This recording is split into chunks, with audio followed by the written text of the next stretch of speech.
اعوذ باللہ من الشیطان الرجیم بسم اللہ الرحمن الرحیم رب اشرح لی صدری ویسر لی امری واحلل عقدۃ من لسانی یفقہوا قولی واجعل لی وزیرا من اہلی۔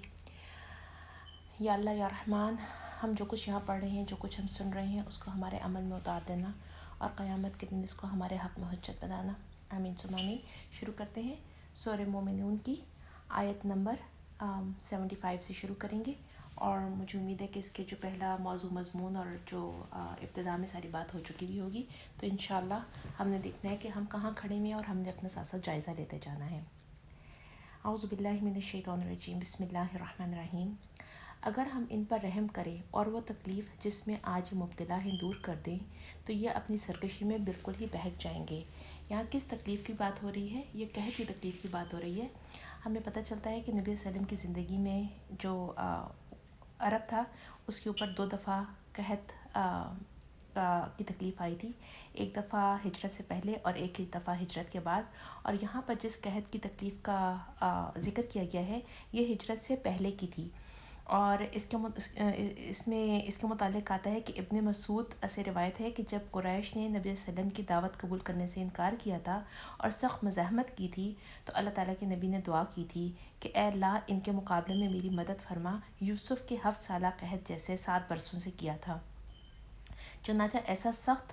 قحط شروع ہوا کہ مردار کھانے تک کی نوبت آ گئی۔ تو اللہ تعالیٰ فرما رہے ہیں کہ اگر ہم اس تکلیف کو دور کر دیں تو بھی یہ اپنی سرکشی میں بالکل ہی بہک چکے ہیں، یہ ہدایت لانے والے تب بھی نہیں ہیں۔ ان کا تو حال یہ ہے کہ ہم نے تکلیف میں مبتلا کیا، پھر بھی یہ اپنے رب کے آگے نہ جھکے، نہ عاجزی اختیار کرتے ہیں۔ البتہ جب نوبت یہاں تک پہنچ جائے کہ ہم ان پر سخت عذاب کا دروازہ کھول دیں تو یکایک تم دیکھو گے کہ یہ اس حال میں ہیں کہ ہر خیر سے مایوس ہیں۔ یہاں پہ جو ورڈ استعمال ہوا ہے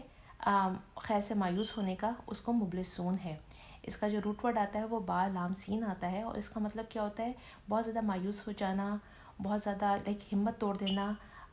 فرسٹریشن کی یہ حالت ہو جانا کہ انسان جو ہے وہ جان کی بازی لگا کر بھی ہر جرم کا ارتکاب کر بیٹھتا ہے، اور اسی سے لفظ ابلیس نکلا ہے جو شیطان کا نام ہے۔ میری بہنوں، یہاں پر جو آیت آئی ہے نا، اس کے انڈر میں ہم نے اپنے آپ کا جائزہ لینا ہے کہ یہ تو اس تکلیف کی بات کر رہے ہیں اللہ تعالیٰ جو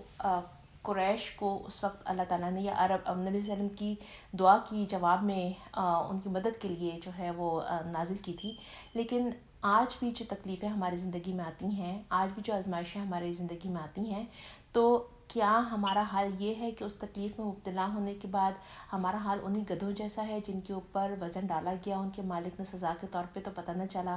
کہ کیوں وزن زیادہ ڈالا گیا ہے، کیوں ان کو مار پڑ رہی ہے، اور جب وزن ہٹایا گیا یا تکلیف ہٹائی گئی تو بھی نہ پتہ چلا کہ تکلیف کیوں ہٹائی گئی۔ تو ہم نے اپنی زندگیوں میں بار بار جائزہ لینا ہے کہ اگر ہماری زندگی میں کوئی آزمائش آتی ہے، کوئی تکلیف آتی ہے، کوئی مصیبت آتی ہے، تو کیا وہ میرے لیے اللہ کی طرف مجھے رجوع کس طرح سے کرنا ہے، اللہ کی طرف سے آزمائش ہے تو میں کس طرح سے اپنا تعلق جو ہے وہ اللہ تعالیٰ سے مضبوط کروں، اور اللہ تعالیٰ کی رحمتوں کا سوال کرتے ہوئے ہم نے مایوس نہیں ہونا۔ اس لیے کہ مایوس ہونے کے لیے کن کا ذکر کر رہے ہیں، جس کے لیے میں نے آپ کو بتایا ہے کہ لفظ ابلیس بھی انہی لوگوں کے لیے نکلا ہے، اسی شیطان کا جو ہے وہ اسی روٹ ورڈ سے نکلا ہے جن کے لیے مطلب آیا ہے یہاں پر کہ وہ مایوس ہو جاتے ہیں، ہمت توڑ دیتے ہیں، اور اس کے بعد کیا ہوتا ہے جب انسان بہت زیادہ ڈپریس ہوتا ہے تو اینڈ اپ کیا ہوتا ہے؟ وہ اپنی جان کی بازی لگا دیتا ہے، وہ سوسائڈ کر لیتا ہے۔ تو وہ لوگ جو اللہ کی رحمت سے مایوس ہو جاتے ہیں، اللہ سے کوئی امید نہیں رکھتے ہیں، تو وہ یہ والی حرکتیں کرتے ہیں۔ تو ہم نے اللہ تعالیٰ سے دعا کرنی ہے کہ کوئی بھی آزمائش ہماری زندگی میں آئے تو اللہ تعالیٰ اس میں ہمیں اپنی رحمتوں کے ساتھ ڈھانپے رکھیں، اور ہمارا جو تعلق ہے وہ اللہ تعالیٰ کے ساتھ اور مضبوط ہو جائے۔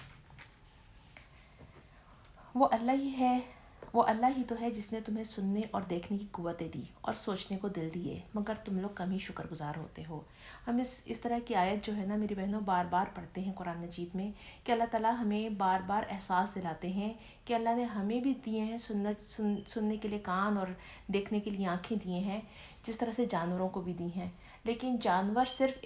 چونکہ حیوان ہیں، وہ اشرف المخلوق نہیں ہیں، اس کو اللہ تعالیٰ نے کوئی ول پاور نہیں دی ہے، تو وہ جو جس طرح سے کام لیتا ہے تو کیا ہم بھی وہیں کھڑے ہوئے ہیں؟ کیا ہمارا حال بھی انہی حیوانات کی طرح کا ہے کہ جو دیکھتے ہیں سنتے ہیں لیکن پھر ان کے اوپر اثر کچھ نہیں ہوتا؟ وہ اللہ کی نعمتوں کو استعمال تو کرتے ہیں لیکن اللہ کو ایکنالج نہیں کرتے ہیں، اللہ کے شکر گزار نہیں ہوتے ہیں۔ اور یہ یعنی جس نے دیا، جس نے ہمیں تمام نعمتوں سے نوازا، جس نے اس دنیا کو بنایا، تو سب سے بڑی ناشکری تو یہی ہے نا کہ ہم اس اللہ ہی کو نہ پہچانیں۔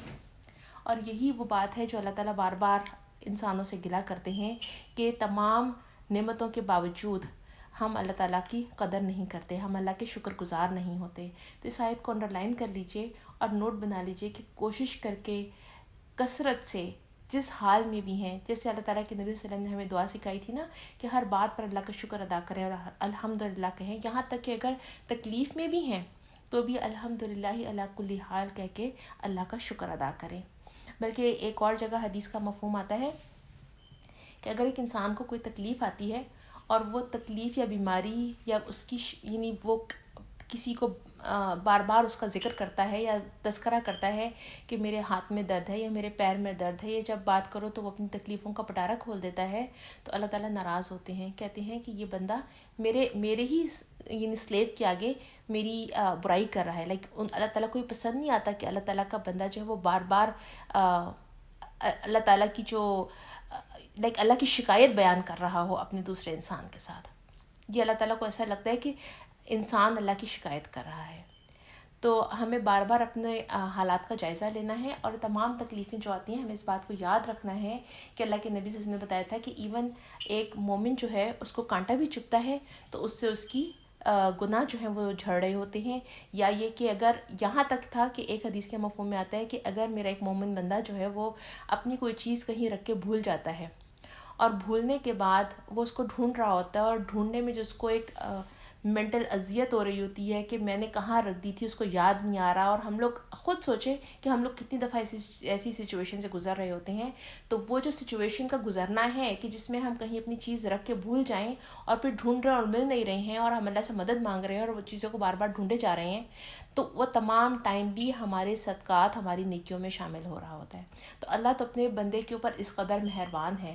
کچھ یہ کہ بندہ جو ہے وہ جب اپنے دوسرے بندے کے ساتھ بات کرے تو اللہ تعالیٰ کی شکایات کا پٹارہ کھول کے بیٹھ جائے کہ میرے ہاتھ میں درد ہے، کہ میرے سر میں درد ہے یا مجھے کوئی آزمائش آئی ہے۔ تو اللہ تعالیٰ ہمیں ان تمام چیزوں سے بچا کے رکھے، اور اللہ تعالیٰ نے ہمیں تمام جو نعمتیں دی ہیں خاص طور پہ دیکھنے کی اور سننے کی، اور اس کے بعد جو ہمیں سوچنے کے لیے دل اور دماغ دیے ہیں، تو اللہ تعالیٰ کی ہم آیات کے اوپر، اس کی جو نشانیاں اس پر غور و فکر کریں اور اللہ تعالیٰ کے شکر گزار بندے بن جائیں۔ وہی ہے جس نے تمہیں زمین میں پھیلایا اور اسی کی طرف تم سمیٹے جاؤ گے، وہی زندگی بخشتا ہے اور وہی موت دیتا ہے، گردش لیل و نہار اسی کے قبضہ قدرت میں ہے، کیا یہ بات تمہاری سمجھ میں نہیں آتی؟ مگر یہ لوگ وہی کہتے ہیں جو ان کے پیشرو کہہ چکے ہیں، یہ کہتے ہیں کہ کیا جب ہم مر کر مٹی ہو جائیں گے اور ہڈیوں کا پنجر بن کر رہ جائیں گے تو ہم کو پھر زندہ کر کے اٹھایا جائے گا؟ ہم نے بھی یہ وعدے بہت سنے ہیں اور ہم سے پہلے ہمارے باپ دادا بھی سنتے رہے ہیں، یہ محض افسانہ نہائے پارینہ ہے۔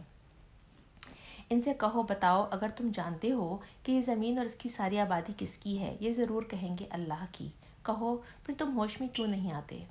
پھر ان سے پوچھو کہ ساتوں آسمان عرش عظیم کا مالک کون ہے، تو ضرور کہیں گے اللہ۔ کہو پھر تم ڈرتے کیوں نہیں ہو؟ ان سے کہو کہ بتاؤ اگر تم جانتے ہو کہ ہر چیز کا اقتدار کس کا ہے، تو وہ اور کون ہے جو پناہ دیتا ہے اور اس کے مقابلے میں کوئی پناہ نہیں دے سکتا، تو یہ ضرور کہیں گے کہ یہ بات تو اللہ ہی کے لیے ہے۔ کہو تو پھر کہاں سے تم کو دھوکہ لگتا ہے؟ جو امر حق ہے وہ ہم ان کے سامنے لے آئیں گے، اور کوئی شک نہیں یہ لوگ جھوٹے ہیں۔ اللہ نے کسی کو اپنی اولاد نہیں بنایا اور کوئی دوسرا خدا اس کے ساتھ نہیں ہے، اگر ایسا ہوتا تو ہر خدا اپنی خلق کو لے کر الگ الگ ہو جاتا اور پھر وہ ایک دوسرے کے اوپر چڑھ دوڑتے۔ اس وقت جو بار بار جو اصرار کے ساتھ یا اوور اینڈ اوور ایک بات کہی گئی ہے نا، وہ کیا ہے کہ ان سے پوچھو کہ دنیا کو کس نے پیدا کیا، ان سے پوچھو آسمان اور زمین کس نے بنائے۔ حقیقتاً یہ ہے کہ آج بھی اس زمانے میں کی جو بھی قریش تھے یا اہل عرب تھے یا جن کے ساتھ مخاطب ہے اس وقت مشرکین، وہ لوگ اللہ کو مانتے تھے، اللہ کو ماننے کے ساتھ جیسے پہلے بات کر چکے ہیں کہ وہ دیوی اور دیوتاؤں کو جو انہیں بنائے ہوئے تھے تمام بت، ان کو اللہ تعالیٰ کے ساتھ ان کا شریک بنایا کرتے تھے. اور آج بھی ہم دیکھتے ہیں کہ بہت سارے جو مذاہب ہیں ان میں جو ہمیں یہودیوں اور عیسائیوں کا تو پتہ ہی ہے کہ وہ اللہ کا بیٹا بناتے ہیں اللہ کے انبیاء کو. اور پھر ساتھ میں جو ہندوازم ہے جس میں بہت زیادہ دیوی دیوتاؤں اور ان تمام ان کا پوجا پاٹ کا ایک جو سلسلہ ہے، اس میں بھی جو ان کا سب سے بڑا کہنا چاہیے کہ جو ان کا خدا ہے جس کی یہ پوجا کرتے ہیں وہ اس کو بھگوان ہی کہتے ہیں، لائک کریٹر. وہ بھی کریٹر جو ہے نا وہ کہتے ہیں کہ وہ ایک ہی ہے. ایون اگر ہم کسی آج بھی کرسچن یا جیو سے یا کسی بھی نان مسلم سے بات کی جائے، اللہ ماشاء اللہ کہ وہ ایتھیسٹ ہو جو کسی خدا کے اوپر یقین ہی نہیں رکھتا، وہ ضرور یہ کہتا ہے کہ ہاں تمام چیزیں every thing is control by God.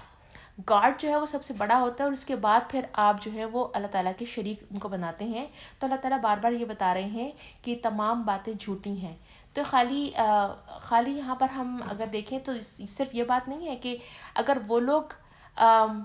اللہ تعالیٰ کو چھوڑ کر دیوی دیوتاؤں کو اپنا اللہ کے ساتھ شریک بناتے تھے، تو آج مجھے لگتا ہے کہ ہمیں بھی ہمارے لیے بھی سوچنے کے لیے بہت ساری باتیں ہیں. اور ان میں سے یہ ہے کہ بہت ساری دفعہ میں ہم لوگ ڈائریکٹلی تو شرک نہیں کرتے ہیں، لیکن انڈائریکٹلی ہم اس کی شرکیہ باتیں کر دیتے ہیں، جس میں جب کہ ہم اپنے نفس کی بات مانتے ہیں. جب ہم کہتے ہیں کہ ہاں بات تو سب ٹھیک ہے لیکن میرا دل نہیں کر رہا، یا میں ہاں یہ بات یوں تو ہے بہت اچھی بات ہے لیکن میں کیسے کروں، میرا دل نہیں مانتا. تو جب ہم اپنے دل کی باتیں سننا شروع کر دیتے ہیں اور ہم اپنے دل کی باتوں کو لے کر آگے چلتے ہیں، تو پھر ہمارے اندر بھی وہ تمام چیزیں پیدا ہونا شروع ہو جاتی ہیں جس کو اللہ تعالیٰ فرما رہے ہیں کہ وہ شرک ہے. تو اللہ تعالیٰ بار بار ان کو ہی بتا رہے ہیں، اور ہمارے لیے بھی یہی بات ہے کہ ہم اس بات کے اوپر غور کریں کہ ہم ڈائریکٹ تو شریک نہیں بناتے ہیں، لیکن انڈائریکٹ اگر ہم کسی بھی معاملے میں اللہ کے ساتھ اپنے دل کو شریک بنائیں یا اللہ تعالیٰ کی آیات ہم تک پہنچا دی جائیں، اور اس کے باوجود ہم ان تمام باتوں کو نہ چھوڑ سکیں جو ہمارے باپ دادا کیا کرتے تھے، اس لیے کہ ہمارا جو دل ہے وہ اس بات کو ماننے کو تیار نہیں ہے کہ ہم اس کو کیسے چھوڑ سکتے ہیں. یہ ان کا طریقہ تھا. یعنی جب ہم اپنے ٹریڈیشنز کو اپنے دین کے اندر شامل کرتے ہیں تو وہ ہمارے لیے شرکیہ بات ہے. تو یہاں پر ہمارے لیے سوچنے کا مقام ہے، سوچنے کا اور عمل کے لیے اصول ہے کہ ہم اپنے اعمال کا بار بار جائزہ لیتے رہیں. جب بھی ایسی کوئی بات گزرتی ہے تو ہم اپنے آپ کو خود اپنے احتساب کریں کہ آیا میری زندگی میں جو باتیں میں کرتی ہوں یا کہتی ہوں اس میں کون سی باتیں ہیں جو میں کہتی تو ہوں لیکن جب عمل کرنے کی بات آتی ہے تو میں عمل نہیں کرتی ہوں، اس لیے کہ میں پھر اپنے دل کی بات سنتی ہوں. اللہ ہم سب کو تمام شرک سے بچائے. اور یہاں تک کہ حدیث کا مفہوم میں کوٹ کرتی ہوں، یہاں پر چھوٹا سا صرف مفہوم سنا رہی ہوں کہ جب ہم کوئی بات کہتے ہیں، اللہ تعالیٰ کے نبی صلی اللہ علیہ وسلم نے فرمایا تھا کہ اپنی باتوں میں اگر مگر بھی نہ کہا کرو، کیونکہ یہ بھی اتنے مخفی شرک ہیں کہ جیسے ایک کالی سیاہ رات ہو، اس کے اندر کالا سیاہ پہاڑ ہو اور اس کے اوپر کالی سیاہ چونٹی چل رہی ہو، تو اتنی سیاہ تاریکی میں وہ سیاہ سرفیس پہ چلتی ہوئی سیاہ چونٹی ہم کو نظر نہیں آئے گی. تو جس طرح سے وہ اتنا مخفی، اتنا چھپا ہوا کہ جس کو ہم دیکھ نہیں پا رہے ہیں، جس طرح کا شرک ہے نا، تو ہمارے لیے کسی بات میں یہ کہہ دینا بھی اگر یوں ہوتا تو میں یوں نہ کرتی بھی ہمارے لیے شرکیہ بات ہے. تو اللہ تعالیٰ ہمیں ان سے بھی بچا کے رکھے. پاک ہے اللہ ان باتوں سے جو یہ لوگ بناتے ہیں، کھلے اور چھپے کا جاننے والا اور بالا تر ہے اس شرک سے جو یہ لوگ تجویز کرتے ہیں. یعنی اللہ تعالیٰ ہر قسم کی شرک کو ناپسند کرتا ہے، چاہے وہ کھلا ہو چاہے چھپا ہو. اللہ تعالیٰ ہمیں ان لوگوں میں شامل نہ کرے جو کسی بھی معاملے میں شرک کرتے ہیں. آمین. بسم اللہ الرحمن الرحیم. اے محمد صلی اللہ علیہ وسلم دعا کرو پروردگار جس عذاب کی ان کو دھمکی دی جا رہی ہے وہ اگر میری موجودگی میں تو لے آئے تو اے میرے رب مجھے ان ظالم لوگوں میں شامل نہ کیجو. اور حقیقت یہ ہے کہ ہم تمہاری آنکھوں کے سامنے وہی چیز لے آنے پر پوری قدرت رکھتے ہیں جس کی ہم دھمکی دے رہے ہیں. اے محمد صلی اللہ علیہ وسلم برائی کو اس طریقے سے دفع کرو جو بہترین ہو، اور جو کچھ وہ باتیں تم پر بتاتے ہیں وہ ہمیں خوب معلوم ہے. یہاں یہ جو بات لکھی ہوئی ہے اس کو انڈرلائن کر لیجئے. برائی کو اس طریقے سے دفع کرو جو بہترین ہو. یہ ہمیں آداب سکھائے جا رہے ہیں اللہ کے نبی صلی اللہ علیہ وسلم کے ذریعے. اللہ تعالیٰ کے نبی کو بھی اللہ نے یہی بتایا تھا کہ برائی کو برائی سے دور نہیں کیا جائے، برائی کو بہترین احسن عمل کے ساتھ، برائی کا جواب نیکی سے دینا ہے. اگر آپ کو کسی نے پتھر مارا جواب میں آپ نے اینٹ مار دی تو کوئی بڑی بات نہیں کی. یہ تو ایک نارمل کوئی بھی انسان کر سکتا ہے، لیکن ہمارے اللہ نے ہمیں حکم کیا دیا ہے کہ اصل بات تو تب ہے کہ ہم برائی کو بھلائی سے، نیکی سے، اچھی بات سے دفع کریں. اور خاص طور پہ کس وقت؟ اس وقت جب کہ آپ اللہ کے دین کی بات پھیلا رہے ہیں، جب کہ آپ داعی ہوں، جب کہ آپ لیڈر ہوں. تو آپ نے اور ساتھ میں کیا دعا کرنی ہے؟ اور دعا کرو کہ اے پروردگار، مجھے شیطان کی اکساہٹوں سے تیری پناہ مانگتا ہوں، بلکہ اے میرے رب، میں تو اس بات سے بھی تیری پناہ مانگتا ہوں کہ وہ میرے پاس آئیں. یہاں پر جو لفظ آیا ہے نا ہمزات الشیاطین کا، ہمزات جو ہیں وہ امام قرطبی جو ہے انہوں نے اس کی تفسیر لکھی ہے کہ غصے کے وہ حملے ہیں جن پر جس ٹائم پر انسان جو ہے وہ اپنے اوپر قابو نہیں رکھ سکتا، یہ ہمزات ہیں. یعنی شیطان جو ہے وہ انسان کو وہ غصے کی حالت میں جس طرح سے کنٹرول کیا ہوا ہوتا ہے، وہ چیز ہمزات کہلاتی ہے. تو اللہ تعالیٰ نے ہمیں کہا ہے کہ خاص طور پہ دین کے معاملے میں کون کون سے معاملات ہوتے ہیں جس پر ہمیں غصہ بہت زیادہ آتا ہے. ڈیفینیٹلی ہماری اپنی ذات کی بات ہوتا ہے، ہمیں بہت غصہ آتا ہے، اللہ تعالیٰ ہمیں اسے بھی کنٹرول کروائے. پھر دوسرا، جب ہمارے گھر والے کے لیے یا ہماری اولاد کے لیے یا ہمارے اسپاؤسز کے لیے کوئی ایسی بات کی جائے تو بھی ہمیں لگتا ہے کہ ہم غصے سے باہر ہو جاتے ہیں. اور تیسرا غصے کا ٹائم وہ ہوتا ہے جس میں ہم دین کا کام کر رہے ہوں اور ہم بار بار سمجھا رہے ہوں کسی بات کے لیے، اور تب بھی وہ بات اگر نہ مان رہے ہوں یا ان کو نہ سمجھ میں آ رہی ہو تو ہم غصے میں آپے سے باہر ہو جاتے ہیں. تو ہماری اللہ تعالیٰ سے دعا ہے کہ اللہ تعالیٰ ہمیں ہر معاملے میں، ہر ٹائم پر، جس وقت بھی ہمیں کسی اس میں بھی غصہ آنے کی ذرا سی بھی کوئی وہ ہو کہ غصہ آ رہا ہے یا شیطان ہمارے اوپر کنٹرول کرنا چاہ رہا ہے، تو اللہ تعالیٰ ہم کو اس سے بچا کے رکھے. اور جب بھی محسوس ہو کہ غصہ آ رہا ہے تو اعوذ باللہ من الشیطان الرجیم پڑھا جائے، ساتھ میں پانی پیا جائے، کیونکہ شیطان جو ہے وہ آگ سے بنا ہے اور گرمی ہے اور پانی اس چیز کو بجھا دیتی ہے. یہاں تک کہ ایک حدیث کے مفہوم میں آتا ہے کہ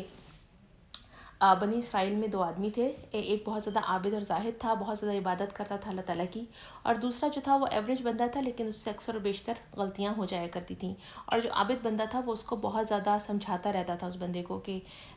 تم نے پھر غلط کام کیا، یا اس کو یاد دلاتا رہتا تھا. اور جب بھی اس کو وہ کسی برائی سے روکتا تھا تو وہ کہتا تھا کہ میں کوشش تو کرتا ہوں لیکن میرا اور اس کا معاملہ، میرا معاملہ میرے اللہ کے ساتھ ہے، تم میرے معاملے میں درمیان میں ٹانگ مت اڑاؤ. اور اینی وے کافی عرصے یہ سلسلہ چلتا رہا، یہاں تک کہ جو عابد آدمی تھا، یہ جو نیک آدمی تھا، اس نے اس کو کہہ دیا کہ تو خدا کی مطلب اتنا زیادہ تو گناہ کا کام کرتا ہے، اتنے گناہ پہ گناہ کیے چلا جا رہا ہے کہ اللہ تجھے کبھی معاف نہیں کرے گا اور تیری کبھی بخشش نہیں فرمائے گا. اور اینڈ اس ٹائم کے اوپر جب وہ اس کے اوپر فتوے لگا رہا ہوتا ہے، شیطان اس کو ان دونوں کی ان کی موت آ جاتی ہے اور فرشتے جو ہیں وہ ان کی روحیں قبض کر کے لے جاتے ہیں. تو وہ انسان جس کو اللہ کی رحمت کے ساتھ بھروسہ تھا اور غلط تو اس سے ہو جاتا تھا لیکن اس کے باوجود وہ یہ کہتا تھا کہ میرا معاملہ میرے رب کے ساتھ ہے، اللہ نے اس کو صرف اور صرف اپنے خیر کے ساتھ، چونکہ اس کی امید تھی، تو اللہ اس کو جنت میں داخل کر دیتے ہیں. اور وہ بندہ جس نے جو کہ بہت عالم بندہ، بہت عابد تھا اور بہت زاہد تھا، لیکن اس کے باوجود جو ہے اس نے فتویٰ لگایا تو اللہ تعالیٰ اس بات سے سخت ناراض ہوئے کہ تم اللہ کے فیصلوں کو کس طریقے سے مطلب خود سے نافذ کر رہے ہو. تو اللہ تعالیٰ نے چونکہ اس نے غصے میں وہ بات کہی تھی اور اللہ تعالیٰ نے اس بات کی کسی کو اجازت نہیں دی کہ انسان جو ہے وہ غصے میں آپے سے باہر ہو کے لوگوں کے اوپر وہ فتوے، وہ فیصلے نافذ کرے جو کہ صرف اللہ ہی کے لیے ہے کہ وہ جس کو جو چاہے سزا دے، جو چاہے جزا دے. تو اللہ تعالیٰ نے اس کے سبب اس کو جہنم میں داخل کر دیا. تو کہنے کا جو مقصد تھا، سنانے کی جو بات تھی یہاں پر، وہ یہ ہے کہ ہم غصے میں بعض اوقات ایسی باتیں منہ سے نکال دیتے ہیں جو کہ انتہائی نامناسب ہوتی ہیں، جو کہ انتہائی ایسی ہوتی ہیں جن پر پکڑ ہو جائے گی. تو اللہ تعالیٰ سے ہمیں بار بار دعا بھی کرنی ہے اور ساتھ میں کوشش کر کے بہت زیادہ کثرت سے اعوذ باللہ پڑھ کر اور ان دعاؤں کے ساتھ کہ اللہ تعالیٰ ہمیں شیاطین کے ہر حملے سے بچائیں، اور خاص طور پہ اس وقت جب کہ ہم غصے میں ہوں. یہ لوگ اگر اپنی کرنی سے باز نہ آئیں گے، یہاں تک کہ جب میں ان میں سے کسی کی موت آ جائے تو کہنا شروع کرے گا کہ اے میرے رب، مجھے اسی دنیا میں واپس بھیج دے جسے میں چھوڑ آیا ہوں، امید ہے کہ اب میں نیک عمل کروں گا. اس کو بھی انڈر لائن کر لیجئے. میری بہنوں، یہ جو تمنا ہے نا کہ اب میں نیک عمل کروں گا، یہ ہر انسان کی ہوگی، ہر انسان کی ہوگی، چاہے وہ نیک ہے چاہے وہ بد ہے. بد ہوگی تو ڈیفینیٹلی اس کی خواہش ہوگی کہ اس کو مہلت عمل مل جائے، وہ تھوڑا سا کام ایسا کر لے کہ شاید اس کی سزا جو ہے وہ آخرت کی ٹل جائے. لیکن نیک بھی جو ہوگا نا وہ بھی اس بات کی خواہش کرے گا کہ کاش ہم نے اپنا time such and such thing میں ضائع نہ کیا ہوتا اور وہ ٹائم بھی ہم نے بہترین طریقے سے اپنے رب کی اطاعت میں لگا دیا ہوتا. تو کیونکہ اللہ تعالیٰ کہتے ہیں کہ ہرگز نہیں، یہ تو وہ بس ایک بات ہے جو وہ بک رہا ہے. تو بات ساری یہ ہے کہ ہم لوگ نا جب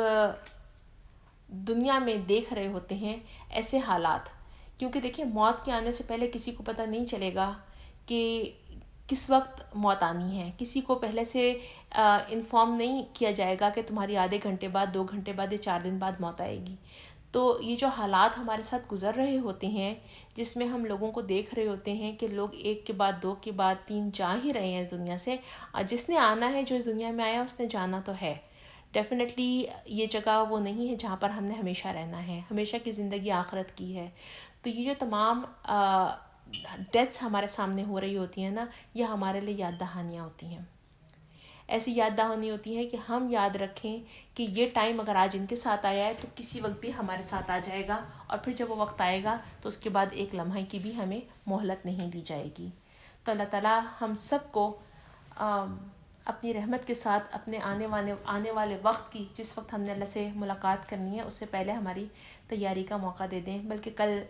کل ہی کی بات ہے، کل نہیں جمعے کی بات ہے کہ میری اپنے بیٹے سے بات ہو رہی تھی، تو ہم یہی کہہ رہے تھے کہ اس سال ابھی چند پچھلے دنوں میں ہی اتنی ڈیتھس کا سنا ہے اور اتنی ینگ ڈیتھس کا سنا ہے کہ لگ رہا تھا کہ اگر ہمیں اللہ تعالیٰ نے یہ رمضان نصیب کیا ہے، یا جو کل سے انشاءاللہ شروع ہو رہا ہے، اللہ ہمیں لے کے آئے ہیں یا ہمیں دے رہے ہیں، تو اللہ کی رحمت ان سے بہت بڑی رحمت ہے. اللہ تعالیٰ ہم سب کو کیونکہ اتنی جو ینگ لوگ فوت ہوئے ہیں، جو اس دنیا سے چلے گئے ہیں، جو پچھلے سال اس دنیا میں موجود تھے، ان کو نہیں پتہ تھا کہ آئندہ ان کو یہ رمضان نصیب نہیں ہونے والا، یا ہمیں نہیں پتہ کہ ہم بھی اس پورے رمضان کو پورا کر سکیں گے کہ نہیں کر سکیں گے، یا ہمیں آگے رمضان نصیب ہونے کہ نہیں ہونے ہیں. تو اللہ تعالیٰ ہمیں اس ٹائم کو بہترین طریقے سے استعمال کرنے والا بنا دے، اور ہمیں ایسے روزے رکھنے کی توفیق عطا کرے اور ایسی ہماری عبادات ہوں کہ ہم ان خوش نصیبوں میں شامل ہوں جس نے رمضان پایا اور اپنی مغفرت لکھوا لی. آمین ثم آمین. ان سب مرنے والوں کے پیچھے ایک برزخ حائل ہے. برزخ کا مطلب کیا ہے؟ پردہ، دوسری زندگی تک. یعنی جو بھی لوگ اس دنیا سے چلے جاتے ہیں، ان کا برزخ کی زندگی سے یا ہمارا اس دنیا کے ساتھ کوئی تعلق نہیں ہوتا، سوائے سے کہ احادیث سے ہمیں پتہ چلتا ہے کہ جب دنیا سے کوئی نیک روح جاتی ہے اور جو برزخ میں علیین کی جگہ ہے وہاں پر موجود نیک روحیں اس کا استقبال کرتی ہیں، اور پھر ان سے دنیا والوں کے حالات پوچھتی ہیں کہ میرا سچ اینڈ سچ ریلیٹیو جس کو میں وہاں چھوڑ کر آئی تھی، اس کے کیا حالات ہیں یا اس کے کیا صورتحال چل رہی ہے. جو بھی واقعات ہیں صرف ان کے ذریعے تو اس دنیا کی کچھ باتیں وہاں تک پہنچ جاتی ہیں ان روحوں تک، لیکن ہمیں نہ ان کے بارے میں کچھ اور پتہ چل سکتا ہے اور نہ ہی ہم ان کو جان سکتے ہیں، الا یہ کہ اللہ ہی کچھ دکھانا چاہے آپ کو یا بتانا چاہے. پھر جو ہی سور پھونک دیا جائے گا، ان کے درمیان کوئی رشتہ نہ رہے گا، نہ وہ ایک دوسرے کو پوچھیں گے. اس وقت جن کے پلڑے بھاری ہوں گے وہی فلاح پائیں گے، جن کے پلڑے ہلکے ہوں گے وہی لوگ ہوں گے جنہوں نے اپنے آپ کو گھاٹے میں ڈال دیا. دیکھیں بار بار اللہ تعالیٰ فرما رہے ہیں کہ وہاں پر جو عدالت ہوگی، جو اللہ تعالیٰ کا سسٹم ہے، وہ جسٹس کے اوپر ہے. وہاں کوئی رشتہ دار کسی کے کوئی کام نہیں آئے گا. وہاں بلکہ ہم آگے جا کر پڑھیں گے، سورہ عبسہ میں بھی ہے کہ جس میں باپ بیٹے کو نہیں پوچھے گا، بیٹا والدین کو نہیں پوچھے گا، بیوی شوہر سے بھاگے گی، شوہر بیوی سے دور بھاگے گا، اور ہر کوئی اس بات کے لیے بچے گا کہ کوئی کسی سے کوئی نیکی نہ مانگ لے، کیونکہ وہ دن ہوگا جو کوئی کسی کو کوئی اپنی ایک چھوٹی سے چھوٹی نیکی دینے کو بھی تیار نہیں ہوگا. سب کو اپنی اپنی ہی پڑی ہوگی، اور اس وقت کوئی رشتہ داری، کوئی حسب نسب، کوئی مال، کوئی چیز کام نہیں آئے گا. اگر ہوگا تو کیا ہوگا؟ صرف اور صرف عدالت ہوگی اور جسٹس ہوگی، اور انصاف کے ساتھ اللہ تعالیٰ کہہ رہے ہیں کہ وہاں پر فیصلے ہوں گے، اور فلاح کن کو ملے گی؟ جن کے پلڑے بھاری ہوں گے. اللہ تعالیٰ ہم سب کو ان لوگوں میں شامل فرمائیں جن کو اللہ تعالیٰ نے فلاح عطا کرنی ہے، جو کامیاب ہونے والے ہیں، اور ان سے بچا لیں جو جہنم میں رہنے والے ہیں اور جہنم میں جانے والے ہیں اور جن کے پلڑے ہلکے ہوں گے. اور جن کے پلڑے ہلکے ہوں گے وہی لوگ ہوں گے جنہوں نے اپنے آپ کو گھاٹے میں ڈال دیا اور وہ جہنم میں ہمیشہ رہیں گے. آگ ان کے چہروں کی کھال کو چاٹ جائے گی اور ان کے جبڑے باہر نکل آئیں گے. یہاں جو لفظ استعمال ہوا ہے نا اس کو آیا ہے کالے ہون، جبڑے باہر نکل کے آ جانا. حضرت عبداللہ ابن مسعود سے کسی نے پوچھا کہ کالے خون کا کیا مطلب ہے، تو انہوں نے کہا کہ کیا تم نے کبھی بھونی ہوئی سری نہیں دیکھی ہے؟ یعنی جس طرح سے جو سری ہوتی ہے اس کو بھون دیا جائے تو اس میں ہوتا ہے کیا ہے کہ کھال الگ ہو جاتی ہے، دانت باہر آ جاتے ہیں اور کھال جو بالکل پیچھے کی طرف کھنچ جاتی ہے اور ایک خوفناک سی جو سری کا جو منظر ہے وہ سامنے آتا ہے. تو جہنمیوں کے جو چہرے ہوں گے وہ ویسے ہوں گے. کیا تم وہی لوگ نہیں ہو کہ میری آیات تمہیں سنائی جاتی تھیں تو تم انہیں جھٹلاتے تھے؟ وہ کہیں گے اے ہمارے رب، ہماری بدبختی ہم پر چھا گئی، واقعی ہم لوگ گمراہ تھے. اے پروردگار، اب ہمیں یہاں سے نکال دے، پھر اگر ہم ایسا قصور کریں تو ظالم ہوں گے. اللہ جواب دے گا دور ہو میرے سامنے سے، پڑے رہو اسی میں اور مجھ سے بات نہ کرو. تم وہی لوگ تو ہو کہ میرے بندے جب کہتے تھے کہ اے ہمارے پروردگار، ہم ایمان لائے، ہمیں معاف کر دے، ہم پر رحم کر، تم سب رحیموں سے اچھا رحیم ہے، تو تم نے ان کا مذاق بنا لیا، یہاں تک کہ ان کی ضد نے تمہیں یہ بھلا دیا کہ میں بھی کوئی ہوں، اور تم ان پر ہنستے رہے. آج ان کے صبر کا میں نے یہ پھل دیا ہے اور وہی کامیاب ہیں. پھر اللہ تعالیٰ ان سے پوچھے گا بتاؤ زمین میں تم کتنے سال رہے؟ وہ کہیں گے ایک دن یا دن کا کچھ حصہ ہم وہاں ٹھہرے. شمار کرنے والوں سے پوچھ لیجئے. ارشاد ہوگا تھوڑی ہی دیر تھا ٹھہرے ہونا، کاش اس وقت تم نے یہ جانا ہوتا. دیکھیں بار بار ہمیں اللہ تعالیٰ قرآن مجید میں جو ایک اہم بات ہے اس کی طرف بار بار اشارہ ہوتا ہے کہ ہم نے زندگی میں یہ جو زندگی ہے یہ ہمیشہ کی زندگی نہیں ہے، یہ بہت مختصر زندگی ہے. جب ان سے پوچھا جائے گا کہ قیامت کے دن پوچھا جائے گا کہ ہم نے اس دنیا میں کتنے رہے، تو کہنے والوں میں سے کچھ کہیں گے ایک دن، یہ دن کا کچھ حصہ. تو میری پیارو بہنوں، اس کو جب میں سوچتی ہوں کہ قیامت کے دن کا تو ایک سال جو ایک دن ہے وہ بہت لمبا ہے، اور جو نبی صلی اللہ علیہ وسلم کی امت سے پہلے جو امتیں گزری تھیں ان کی تو زندگیاں بھی بہت لمبی ہوا کرتی تھیں، ان کے پاس تو مہلت عمل بھی بہت زیادہ تھی. لیکن آج اس امت کی جو امت محمدی ہے، ہماری تو عمریں ہی اس قدر مختصر ہیں. کوئی بھی 100 سال سے اوپر نہیں جا پاتا،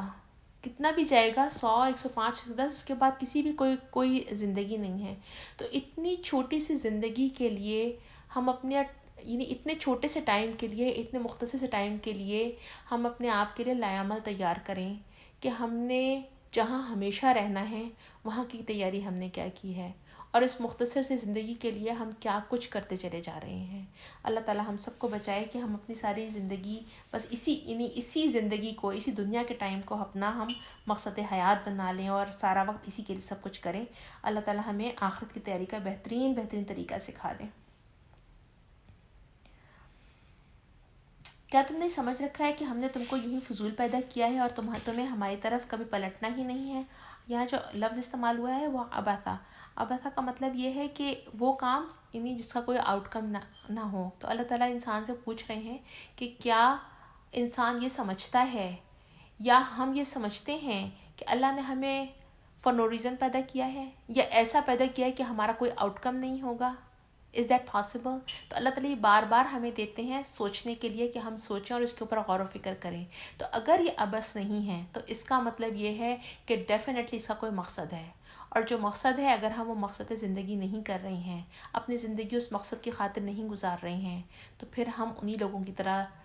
زندگی گزار رہے ہیں جو کہ زندگی نہیں گزارے بلکہ زندگی ان کو گزار کے ختم کر رہی ہے. اللہ ہماری زندگیوں کو بامقصد بنا دے، اپنے مقصد کے ساتھ اپنی رضا کے ساتھ بھر دے. آمین ثم آمین. بس بالا و برتر ہے اللہ، بادشاہ حقیقی، کوئی خدا نہیں اس کے سوا، مالک ہے عرش بزرگ کا. جو کوئی اللہ کے ساتھ اللہ کے ساتھ کسی اور معبود کو پکارے جس کے لیے اس کے پاس کوئی دلیل نہیں، تو اس کا حساب اس کے رب کے پاس ہے، اور ایسے کافر کبھی فلاح نہیں پا سکتے. دیکھیں اللہ تعالیٰ نے یہ جو پوری سورہ تھی اس کی ابتدا کیسے کہی تھی؟ کامیابی کے ساتھ کہ کون سے ہیں مومنین جو ہیں وہ قد افلح المومنون سے شروع کی تھی، اور ساتھ میں ختم جو کر رہے ہیں نا، کہہ رہے ہیں لا یفلح الکافرون، کہ جو کافر ہیں وہ کبھی فلاح نہیں پائیں گے. اور اس پوری سورہ کے جو درمیان میں موضوع مضمون کے ساتھ جو باتیں ہمیں سمجھ میں آتی ہیں نا، ہم نے اس کو سامنے رکھتے ہوئے اپنے اندر مومنین کی وہ صفات پیدا کرنی ہے جو کہ کامیابی کی طرف جانے والے ہیں، جن کے لیے اللہ نے فرمایا ہے کہ وہ کامیاب ہو گئے، بجائے اس کے جن کے لیے اللہ تعالیٰ فرمایا ہے کہ کافرون، انکار کرنے والے کافر جو ہیں وہ کبھی فلاح نہیں پا سکتے۔ تو کفر خالی زبان کا کفر نہیں ہے، عمل کا کفر بھی ہے، اور عمل کا کفر ہم بار بار پیچھے پڑ چکے ہوئے ہیں، یہاں تک کہ اگر ہمارے عمل میں ہم وہ کام سنتے تو ہیں جو اللہ نے کہا ہے، لیکن جب کرنے کا وقت آتا ہے تو نہیں کرتے ہیں، اس لیے کہ ہمارا دل اس چیز کے لیے تیار نہیں ہے، تو یہ ہمارا کفر ہی کی ایک قسم ہے۔ تو اللہ تعالیٰ ہمیں ان تمام چیزوں سے بچا لے۔ اے محمد صلی اللہ علیہ وسلم کہہ دو میرے رب درگزر فرما اور رحم کر، اور تو سب رحیموں سے اچھا رحیم ہے۔ بسم اللہ الرحمن الرحیم۔ ہماری سورہ مومنون یہاں پر ختم ہو جاتی ہے۔ اب ہم سورہ نور کی ابتدا کریں گے۔ سورہ نور جو ہے اس کا نام اس کی جو آیت ہے اللہ نور السماوات والارض، وہاں سے لیا گیا تھا۔ یہ مدنی صورت ہے، اور اس سورہ کا جو پس منظر ہے وہ اس طرح سے ہے کہ جنگ احزاب کے بعد نازل ہوئی۔ حضرت عائشہ کا واقعہ افق ہو چکا تھا۔ واقعہ افق ہم اس کے ابھی آئے کا درمیان میں تو ہم پڑھیں گے، ویسے سب کو پتہ ہی ہوگا، صرف ہم ریمائنڈ کروائیں گے ایک دوسرے کو کہ کیا ہوا تھا اس ٹائم پر، ہم نے اگر آج یہ حالات ہوتے ہیں تو ہمارا کرنے کا کیا کام ہے وہاں پر۔ اس وقت تک جو تھا حضرت زینب جو تھیں ان کی حضرت زید سے طلاق کے بعد نبی صلی اللہ علیہ وسلم کی نکاح میں آ چکی ہوئی تھیں، اور جو سورہ نور ہے یہ پورا سورہ اس کے اندر اخلاق، معاشرت اور اسپیشلی سمجھے کہ سماجی قانون کے جو احکامات اور ہدایات ہیں ان کے ساتھ نازل ہوئی ہے، جن کے مقاصد کیا تھے۔ ایک تو یہ تھا کہ مسلم معاشرے کو ان برائیوں سے روکا جائے جن کے بارے میں اس میں بات ہوگی، اور اگر اس طرح کے حالات پیدا ہو جائیں یا کوئی ایسی چیز ایسی پیدا ہو جائے تو ان کا سد باب کیسے کیا جائے گا۔ چونکہ اس زمانے میں جب یہ یعنی 6 ہجری کے آس پاس نازل ہوئی تھی، تو سمجھے کہ یہ مدینہ کا جو ٹائم تھا یہ نبی صلی اللہ علیہ وسلم کی 11 ہجری میں وفات ہوئی تھی، تو اس وقت تک آدھا ٹائم ان کا وہاں گزر چکا ہوا تھا، اور اس وقت جو مدینہ کی ریاست بن رہی تھی یا قائم ہو رہی تھی وہ اتنی اسٹرانگ تھی کہ چونکہ کافروں کو اور کوئی چیز سمجھ نہیں آ رہی تھی کہ کس طریقے سے اس ریاست کو جو بن رہی ہے اس کو اسٹرانگ ہونے سے روکا جائے یا اس کو کس طریقے سے توڑا جائے، تو وہ اس طرح کی چیزیں نکال کر لوگوں کے درمیان جھگڑا اور فساد پیدا کرنے کی کوشش کر رہے تھے،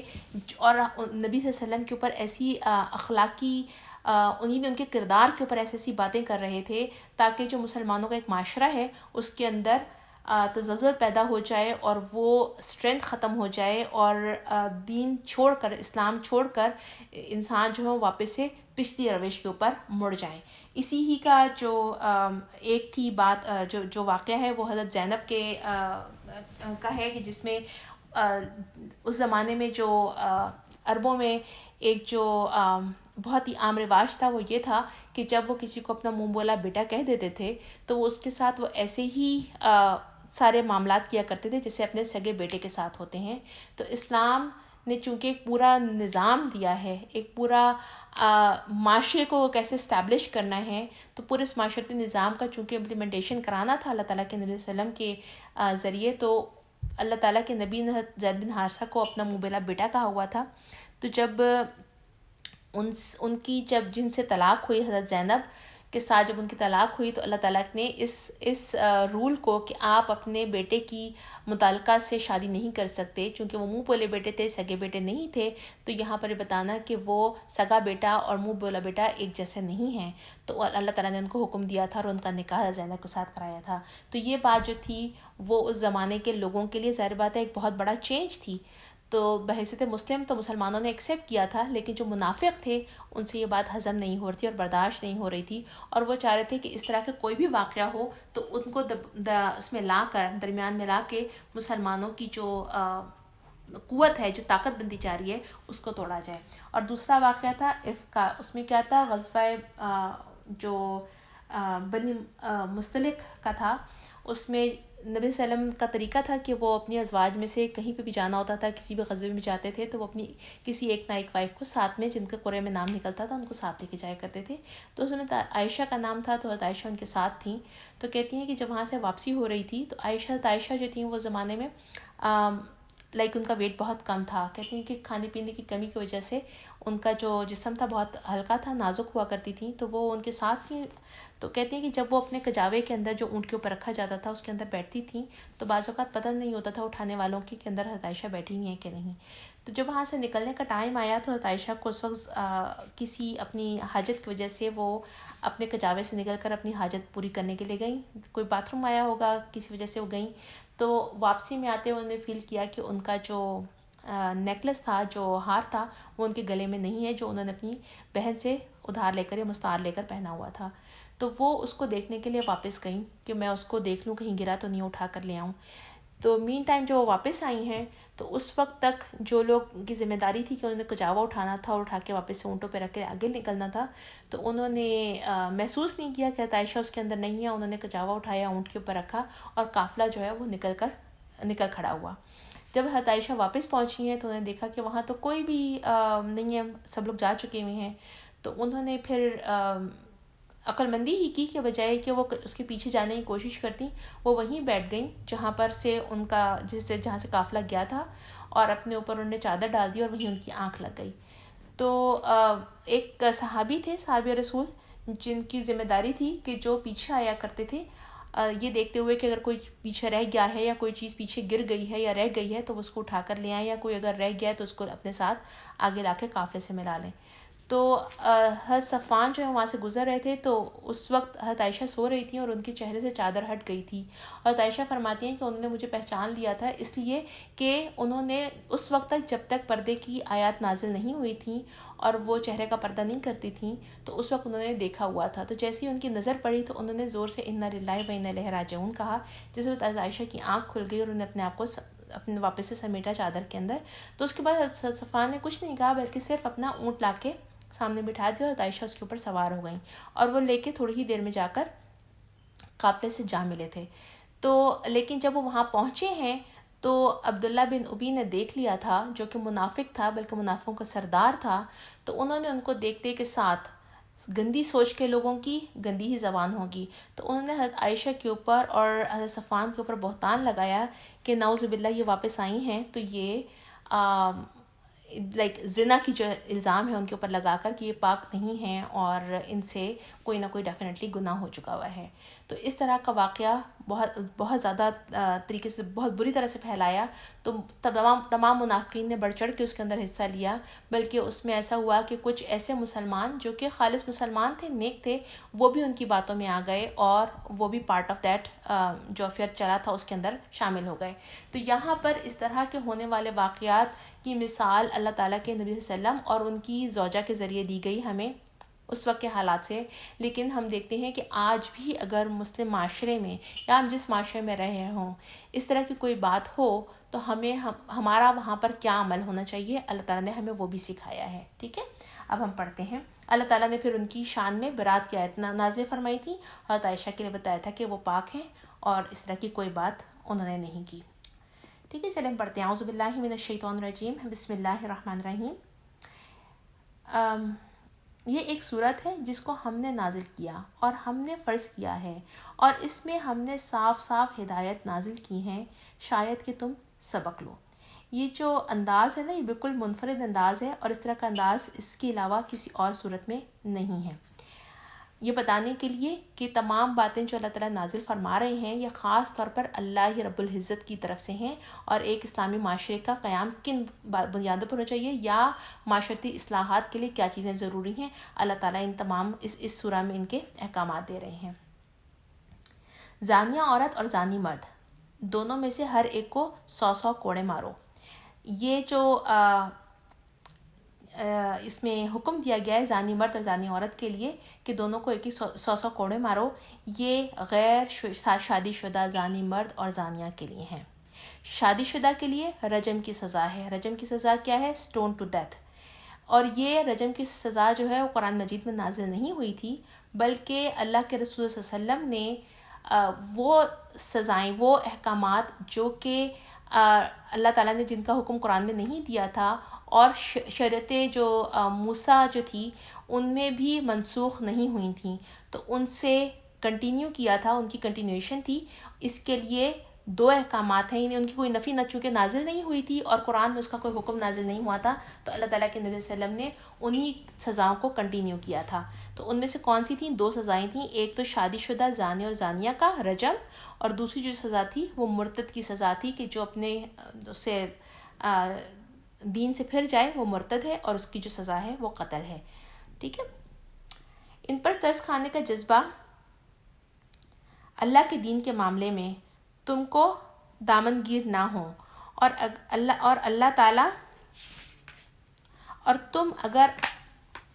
اللہ اور روز آخرت پر ایمان رکھتے ہو، ان کو سزا دیتے وقت اہل ایمان کا ایک گروہ موجود رہے.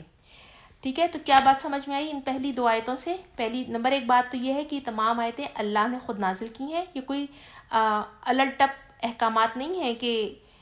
کرو تو کرو، نہ کرو تو نہ کرو، بلکہ یہ ایسے احکامات ہیں جو کہ ماننا لازم ہیں، فرض ہیں. ٹھیک ہے. اور بہت کھلی کھلی ہیں اور صاف صاف ہیں، یعنی اتنی واضح اور اتنی کھلی ہیں کہ کسی انسان کے پاس کوئی عذر نہیں ہے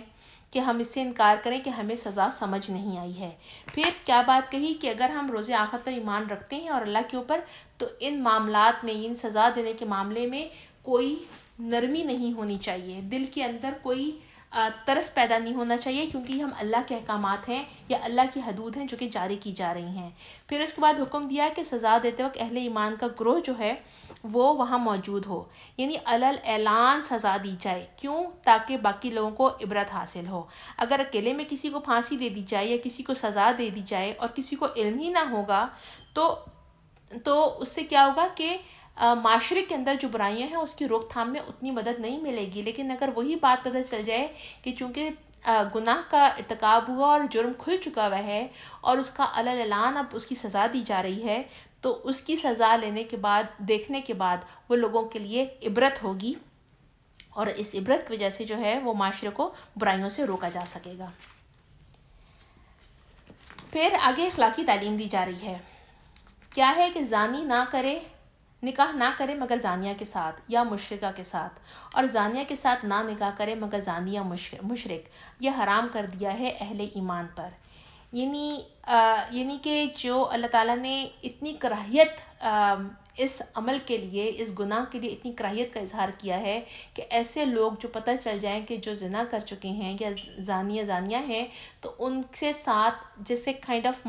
کہتے ہیں کہ سوشل بائیکاٹ کی طرح، کہ آپ ان کو یہ نہ سمجھیں کہ ہاں بھائی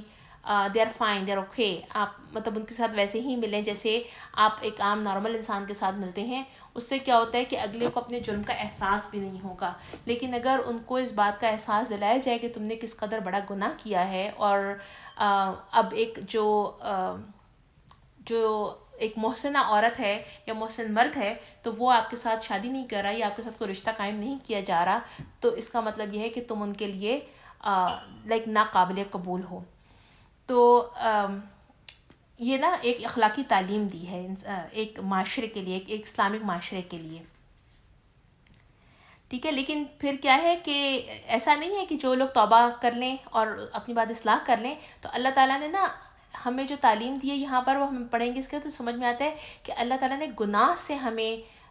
نفرت دلوائی ہے. ہمیں گناہ کرنے والے سے نفرت نہیں کرنی ہے، اس کو سمجھانا ہے، اور اس کے لیے خود بھی توبہ کے لیے مطلب کرنی ہے، دعا کرنی ہے، اور اصلاح کی پوری کوشش کرنی ہے. اور اگر وہ اصلاح کر لے اور توبہ کر لے، تو پھر ہمیں کوئی حق نہیں پہنچتا کہ ہم، یا یہ کہ اس کے اوپر حد جاری ہو گئی ہے تو ہم اس کے بعد اس کے لیے یہ نہیں کہہ سکتے کہ وہ ایک ایسا آدمی ہے یا ویسا آدمی ہے. کیونکہ حدیث کی اس سے پتہ چلتا ہے کہ ایک دفعہ ایک عورت تھی، اس سے زنا ہوا تھا، اور اس کے بعد اس نے توبہ کی، اور توبہ کرنے کے بعد اللہ تعالیٰ کے نبی صلی اللہ علیہ وسلم نے اس کو رجم کی سزا دی. جب وہ فوت ہوئی تو اس کی نماز جنازہ بھی پڑھی تھی، تو کسی نے اس کے بارے میں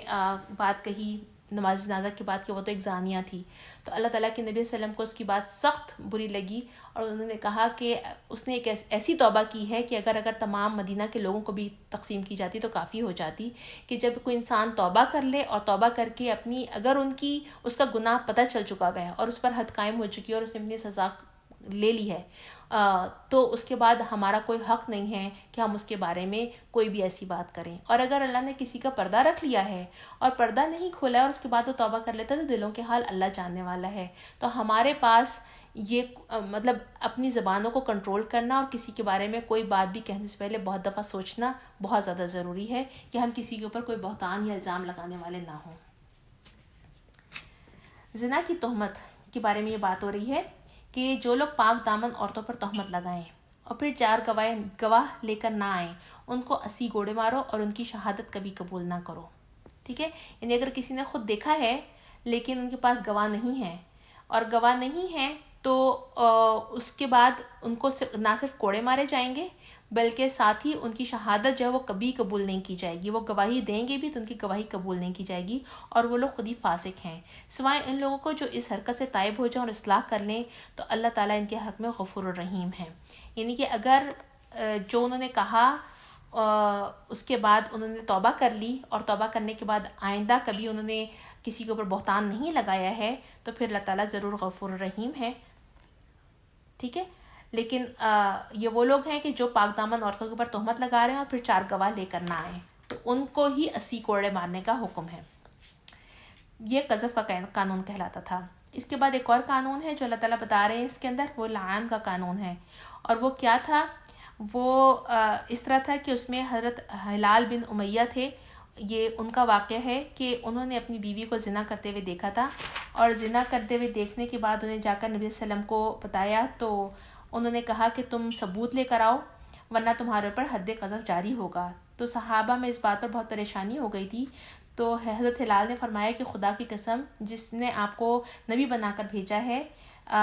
میں اس واقعے کو اس لیے عرض کر رہا ہوں کہ میری آنکھوں نے اسے خود دیکھا اور کانوں نے سنا ہے اور مجھے یقین ہے کہ اللہ تعالیٰ اس معاملے میں میرے معاملے میں ایسا حکم نازل فرمائے گا جو میری پیٹھ بچا دے گا. کیونکہ ان کے لیے یہ پہلا حکم سورہ نساء میں چونکہ آ چکا ہوا تھا 80 کوڑوں کا، تو اس لیے اللہ کے نبی نے ان سے کہا تھا کہ 4 گواہ لے کر آؤ. لیکن چونکہ اب یہ خود شوہر ہے اور شوہر بیوی کے بارے میں یہ بات کہہ رہا ہے تو کہتے ہیں کہ اس پر پھر اللہ تعالیٰ نے یہ آیتیں نازل فرمائیں. اور کیا تھا یہ کہ جو لوگ اپنی بیویوں پر الزام لگائیں اور ان کے پاس خود ان کے اپنے سوا کسی دوسرا کوئی گواہ نہ ہو تو ان میں سے ایک شخص کی شہادت یہ ہے کہ وہ 4 مرتبہ اللہ کی قسم دے کر گواہی دے کہ وہ اپنے الزام میں سچا ہے اور 5ویں بار کہے کہ اس پر اللہ کی لعنت ہو اگر وہ اپنے الزام میں جھوٹا ہو. یعنی اب 4 شخص تو نہیں ہیں لیکن اس بندے نے خود ہی، جس نے دیکھا ہے اپنے بیوی کے بارے میں یہ بات کہہ رہا ہے، تو وہ خود ہی ایک بندہ 4 دفعہ جب گواہی دے گا، 4 دفعہ شہادت دے گا تو وہ یعنی وہ کافی ہو جائے گا پھر. اور عورت سزا سے ٹل سکتی ہے اگر وہ 4 مرتبہ اللہ کی شہادت دیکھ کر کہے کہ یہ شخص اپنے الزام میں جھوٹا ہے اور 5ویں مرتبہ کہے کہ اس بندی پر اللہ کا غضب ٹوٹے اگر وہ اپنے اس الزام میں سچا ہو. یعنی اب شوہر چونکہ بیوی کے اوپر الزام لگا رہا ہے یا بتا رہا ہے یا جو بھی اس نے بات کہی ہے جس نے خود دیکھی خود سنی، تو اللہ تعالیٰ کے نبی یعنی اللہ تعالیٰ نے کیا قانون دیا کہ 4 دفعہ اس نے گواہی دی، 5ویں دفعہ کہا کہ اللہ کی اس پہ لعنت ہو اگر میں اپنے الزام میں جھوٹا ہوں، تو اس عورت کے اوپر اب حد جاری ہوگی. حد کیا تھی؟ زانیہ تھی، شادی شدہ تھی، رجم کی سزا ہے. لیکن اب اگر عورت جو ہے وہ اپنی وہ سزا نہیں لینا چاہتی، وہ اس سے بچنا چاہتی ہے اور وہ یہ کہے گی کہ 4 مرتبہ اللہ کی شہادت دے کر کہے کہ یہ آدمی جھوٹا ہے جس نے میرے پر الزام لگایا ہے، اور 5ویں مرتبہ کہے کہ اللہ کا غضب اس کے اوپر ٹوٹے کہ اگر وہ اپنے الزام میں سچا ہے، اللہ کا غضب ٹوٹے اگر وہ اپنے الزام میں سچا ہو. تو اپنے آپ کو پھر اس نے کیا کیا؟ یہ گواہی دینے کے بعد اس عورت نے اپنے آپ کو دنیا کی سزا سے بچا لیا کہ اب اس کے اوپر حد جاری نہیں ہوگی، لیکن اس کے بعد کیا ہوگا کہ یعنی دنیا میں اس کو کوئی عذاب یا کوئی سزا نہیں دی جائے گی. تو اس جو قانون ہے اس کو کہتے ہیں لعان کا قانون. تم لوگوں پر اللہ کا فضل اس کا رحم نہ ہوتا تو یہ بات نہ ہوتی کہ اللہ بڑا التفات فرمانے والا اور حکیم ہے تو تم بیویوں پر الزام کا معاملہ تمہیں بڑی پیچیدگی میں ڈال دیتا. جو لوگ یہ بہتان گھڑ لائے ہیں وہ تمہارے اندر ہی کا ایک ٹولہ ہے. اب یہاں کون سے بہتان کی بات ہو رہی ہے؟ حضرت عائشہ کے اوپر جو بہتان لگایا تھا، جو عفق کا معاملہ ہوا تھا، وہ تمہارے اندر ہی کا ٹولہ ہے. اس واقعے کو اپنے حق میں شر نہ سمجھو بلکہ تمہارے لیے یہ خیر ہی ہے. اس کو بھی آپ انڈر لائن کیجئے اور آپ یہ دیکھیں کہ اللہ تعالیٰ کے نبی صلی اللہ علیہ وسلم کے لیے سوچیں کہ کس قدر یہ ٹائم مشکل ہوگا، کس قدر تکلیف دہ ہوگا کہ اللہ کے نبی جو دین کی دعوت دے رہے ہیں، دین کی طرف بلا رہے ہیں لوگوں کے لیے، انہی کے ذریعے اللہ کے اوپر وحی نازل فرما رہے ہیں اور یہ احکامات نازل ہو رہے ہیں کہ زانی کی کیا سزا ہے اور کیا اس کو مطلب ہر لحاظ سے جو معاشرتی احکامات آ رہے ہیں وہ ظاہر بات ہے اللہ کے نبی صلی اللہ علیہ وسلم کے اوپر وحی آ رہی ہے اور وہی لوگوں تک پہنچانے کا کام کر رہے ہیں. اور ان کے گھر کے معاملے میں اگر کوئی اتنی بڑی بات، اتنا بڑا بہتان لگا دے کہ نعوذ باللہ استغفر اللہ کہ ان کی اپنی بیوی کے اوپر اس طرح کا الزام لگا دیا، تو آپ دیکھیں کہ ان کے لیے کس قدر تکلیف دہ ہوگا، کس قدر مشکل ہوگا. لیکن اللہ تعالیٰ یہاں پہ بھی کیا فرما رہے ہیں کہ تم اس کو اپنے حق میں شر نہ سمجھو بلکہ تمہارے لیے خیر ہی ہے. تو میں اس کو جب پڑھ رہی تھی نا تو مجھے اس طرح لگ رہا تھا کہ بعض اوقات ہمیں محسوس ہوتا ہے کہ کوئی چیز ہمارے لیے بہت زیادہ آزمائش ہو گئی ہے، بہت زیادہ تکلیف دہ ہو گئی ہے، اور ہمیں لگ رہا ہوتا ہے کہ اس سے بڑی آزمائش یا اس سے بڑی تکلیف یا اس سے بڑی جو بات ہے وہ ہو ہی نہیں سکتی تھی. تو اس وقت بھی اگر ہم اللہ کے ساتھ اپنے تعلق کو مضبوط رکھیں نا، اور یہ یقین رکھیں کہ یقیناً اللہ تعالیٰ ہر تاریکی میں سے روشنی کو نکالتا ہے، تو اللہ تعالیٰ اس جو بھی ہمیں اس وقت کی آزمائش ہوگی، جو چیز ہمیں لگ رہی ہے کہ مشکل ہے یا آزمائش ہے، اللہ تعالیٰ یقیناً اس کے اندر سے بھی خیر ہی نکالیں گے. یقیناً اللہ نے اس میں ہمارے لیے خیر ہی رکھی ہوگی. ٹھیک ہے. جس میں اس نے جتنا حصہ لیا اس نے اتنا ہی گناہ سمیٹا، اور جس نے اس کی ذمہ داری کا بڑا حصہ اپنے سر لیا تو اس کے لیے عذاب عظیم ہے. جس چھوٹے حصے والے کون تھے؟ جو اس کے اندر انہوں نے پارٹیسپیٹ کیا، انکلوڈنگ تمام منافقین، اور وہ لوگ بھی ظاہر بات ہے جو مسلمان اس کے اندر شامل ہو گئے تھے، جنہوں مطلب جو ویسے تو برے نہیں تھے لیکن ظاہر بات ہے منافقانہ باتیں یا جو بھی منہ سے نکل رہی تھیں تو وہ کسی نہ کسی طریقے سے اس بہاؤ میں شامل ہو گئے تھے. لیکن جو بڑا ذمہ داری والی بات تھی، یہ کون تھا؟ یہ عبداللہ بن ابی تھا. جس وقت تم لوگوں نے اسے سنا تھا اسی وقت کیوں نہ مومن مردوں اور عورتوں نے اپنے آپ سے نیک گمان کیا. اس کو بھی انڈرلائن کیجئے. اور کیوں نہ کہہ دیا کہ یہ سری بہتان ہے. یہ اللہ تعالیٰ نے اس زمانے کے مسلمانوں کے لیے بات کی تھی، اس ٹائم میں جو نبی صلی اللہ علیہ وسلم کے ساتھی تھے ان کے لیے بات کی تھی، لیکن آج ہمارے بھی یہی حکم ہے. اگر ہمارے پاس کسی بہن یا کسی بھائی کے بارے میں کوئی بات پہنچ جائے تو اللہ تعالیٰ نے جو ہمیں حکم دیا ہے نا، وہ دوسروں کے ساتھ نیک گمان کرنے کا ہے، بہت زیادہ نیک گمان کرنے کا ہے. لیکن ہم کیا کرتے ہیں؟ ہم بات بے بات، کوئی بات ہوتی نہیں ہے، ہم بدگمانیاں شروع کر دیتے ہیں، اور یہی بدگمانیاں آج ہمارے بہت سارے پرابلمس کی جڑ ہے. تو یہاں ہم نے کرنا کیا ہے کہ اللہ نہ کرے اس قسم کی کوئی تہمت تو بہت دور کی بات ہے، لیکن اگر چھوٹی سے چھوٹی بھی کوئی بات ہو اور آپ تک پہنچتی ہے، آپ کے اپنے گھر والوں میں سے، آپ کے اپنے خاندان والوں میں سے، آپ کے اپنے بہن بھائیوں میں سے، آپ کے اپنے رشتہ داروں میں سے، ہم دوست احبابوں میں سے، جماعت کے ہم لوگ ایک ساتھ جڑے ہوئے ہیں، کبھی اس زندگی میں بھی کوئی ایسی بات ہو جاتی ہے کہ کبھی کوئی اپنے لیڈر سے خوش نہیں ہوتا لیکن آپ تک کوئی بات پہنچتی ہے، یا تو ہمارا کام یہاں پر کیا ہونا چاہیے؟ ہم اس وقت جس کو بدگمانی ہو رہی ہے نا، اس کو ہم کوشش کریں کہ اس کے دل سے وہ بدگمانی کو دور کر دیں، اور ہم کہیں کہ ہمیں غلط فہمی بھی ہو سکتی ہے،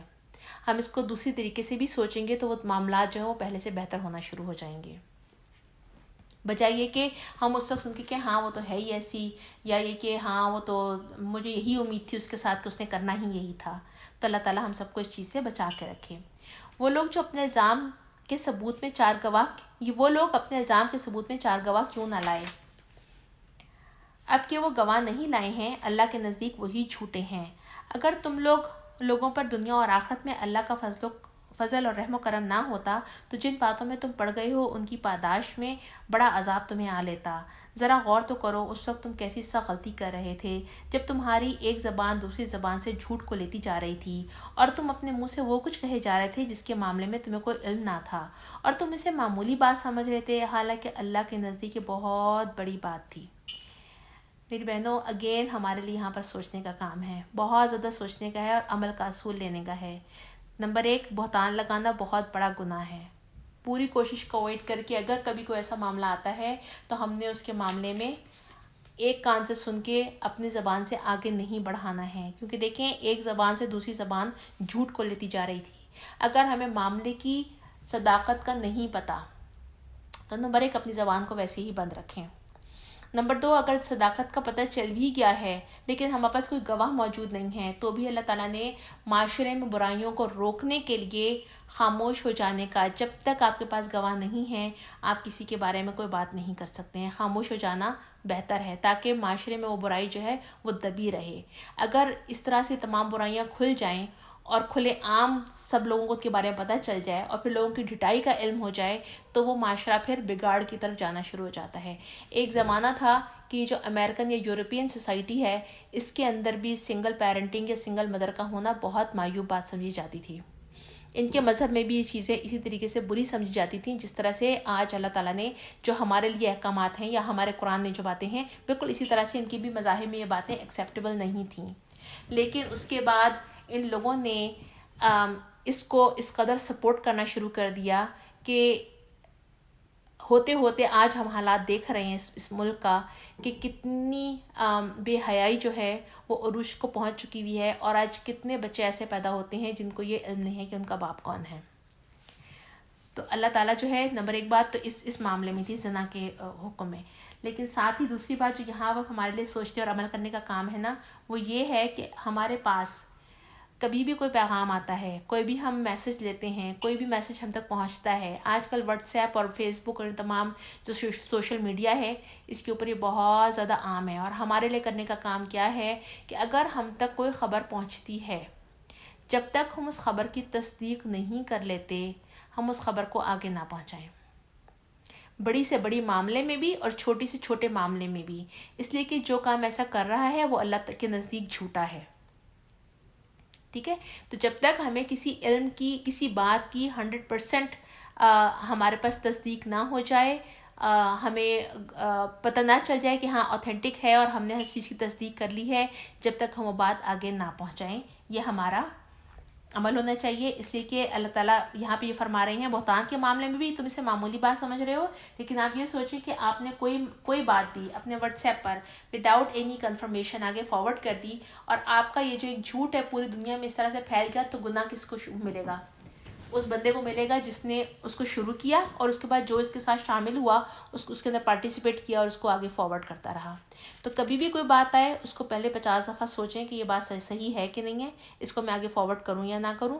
اگر آپ کو اس کی اوتھینٹیکیشن پتہ چل جائے تو فارورڈ کیجئے، نہیں پتہ چلتی تو وہیں روک دیجئے، چاہے وہ کتنی اچھی بات ہو یا کیا وہ کتنی بری بات ہو،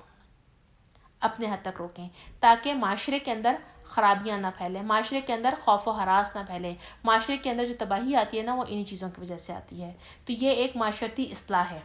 ٹھیک ہے، اور خاص طور پر اگر یہ بات خدا نہ خواستہ کسی کو بہتان اور زنا کی ہو تو یہ بہت ہی بڑی ہے، اور اس کے علاوہ بھی اگر کسی ایسی انسان کی غیبت ہو جس کو ہمیں پتہ ہو کہ ہاں یہ ہے، اور مطلب زیادہ غیبت تو وہی چیز ہے نا کہ جو اس کے اندر برائی ہے اور وہ کر رہا ہے، اس کو بھی ہم آگے پھیلانے والے نہ ہوں، بلکہ اس کے لیے بھی ہم کوشش کریں کہ ہم پازیٹیو وے میں سوچیں اور اپنی اس بہن کے لیے بھی مغفرت کی دعا کریں یا بھائی کے لیے مغفرت کی دعا کریں اور اپنے لیے مغفرت کی دعا کریں اور خود بھی اصلاح کریں، ان کی بھی اصلاح کی کوشش کریں۔ کیوں نہ اسے سنتے ہی تم نے کہہ دیا کہ ہمیں ایسی بات زبان سے نکالنا زیب نہیں دیتا، سبحان اللہ، یہ تو ایک بہتان عظیم ہے۔ اللہ تم کو نصیحت کرتا ہے کہ آئندہ کبھی ایسی حرکت نہ کرنا، اور اگر تم مومن ہو تو اللہ تمہیں صاف صاف ہدایت دیتا ہے کہ علیم اور حکیم ہے۔ تو ان میں بہت سارے لوگ جو تھے جب نبی صلی اللہ علیہ وسلم جو تھے وہ ان کے پاس ان کو بہت زیادہ تکلیف پہنچی تھی عائشہ کے اس معاملے کی وجہ سے، تو انہوں نے اپنے اصحاب سے بھی جو ان کے دوست تھے ان سے بھی مشورہ کیا تھا۔ تو ان میں سے حضرت زید کے بارے میں آتا ہے کہ انہوں نے سے جب یہ بات کہی تو انہوں نے کہا کہ یا اللہ کے رسول، میں نے ان کے اندر کبھی ایسی کوئی بات دیکھی ہی نہیں ہے۔ اور اسی طرح سے حضرت علی سے کہا تو انہوں نے کہا کہ آپ کی مرضی، آپ کیا فیصلہ کرتے ہیں، آپ کے لیے اور عورتیں بھی موجود ہیں، اور انہوں نے نہ ہاں کہا نہ کہا، لیکن کہنے کا مقصد یہ ہے کہ اللہ تعالیٰ نے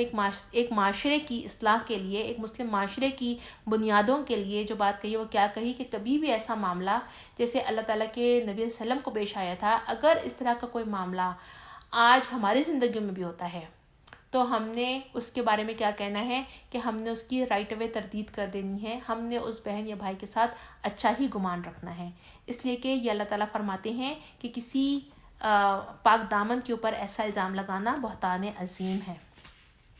اور چونکہ اس ٹائم پر جب واقعہ افک ہوا،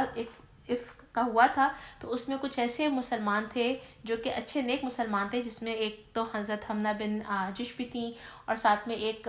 حضرت ابوبکر کے رشتہ دار لگتے تھے مستح. تو وہ بھی جو تھے وہ اس جو منافق تھے ان کے ساتھ شامل ہو گئے تھے، اور الزام لگانے والوں میں سے لائک پارٹ آف دیٹ جو ان کا گروہ بنا تھا، اس کے اندر اپنے ایمان کی کمزوری کی وجہ سے کہوں گی، یا اس طرح کی باتیں ان کے ساتھ زیادہ ہو گئی تھیں کہ وہ اس کے اندر شامل ہو گئے تھے. تو اللہ تعالیٰ فرما رہے ہیں کہ اگر تم سے اس دفعہ یہ حرکت ہو گئی ہے تو ایسی حرکت آئندہ نہ کرنا اگر تم مومن ہو، اور اللہ تمہیں صاف صاف ہدایت دیتا ہے، وہ علیم اور حکیم ہے. جو لوگ چاہتے ہیں کہ ایمان لانے والوں کے لیے کہ گروہ میں فحش پھیلے، وہ دنیا اور آخرت میں دردناک سزا کے مستحق ہیں. اللہ جانتا ہے اور تم نہیں جانتے. اگر اللہ کا فضل اور اس کا رحم و کرم تم پر نہ ہوتا اور یہ بات نہ ہوتی کہ اللہ بہت بہت بڑا شفیق اور رحیم ہے، تو یہ چیز جو ابھی تمہارے اندر پھیلائی گئی تھی بدترین نتائج دکھا دیتی. اے لوگوں جو ایمان لائے ہو، شیطان کے نقش قدم پر نہ چلو. اس کی پیروی جو کوئی کرے گا وہ تو اسے فحش اور بدی ہی کا حکم دے گا. اگر اللہ کا فضل اور اس کا رحم و کرم تمہارے پر نہ ہوتا تو تم میں سے کوئی شخص پاک نہ ہو سکتا، مگر اللہ ہی ہے جسے چاہتا ہے پاک کر دیتا ہے، اور اللہ سننے والا اور جاننے والا ہے. یہ جو بات اللہ تعالیٰ فرما رہے ہیں نا کہ تم میں سے کوئی شخص پاک نہ ہو سکتا، تو علماء کہتے ہیں کہ اللہ جو ہے نا وہ انسان کو مہلت عمل دیتا ہے. اللہ تعالیٰ انسان کی غلطی پر پردہ ڈالتا ہے، اور پھر اس کے بعد اسے توبہ کی توفیق دیتا ہے، اور پھر جب وہ توبہ کرتا ہے تو اللہ تعالیٰ اسے پاک فرما دیتا ہے.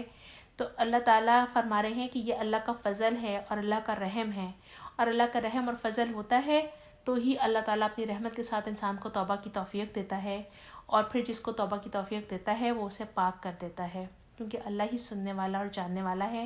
کیونکہ یہ بھی اگر ہوتا کہ اگر انسان کے اوپر، پھر وہ والی بات ہے کہ اللہ تعالیٰ اگر انسان کی برائی کا پردہ اس کے اوپر نہ رکھتا تو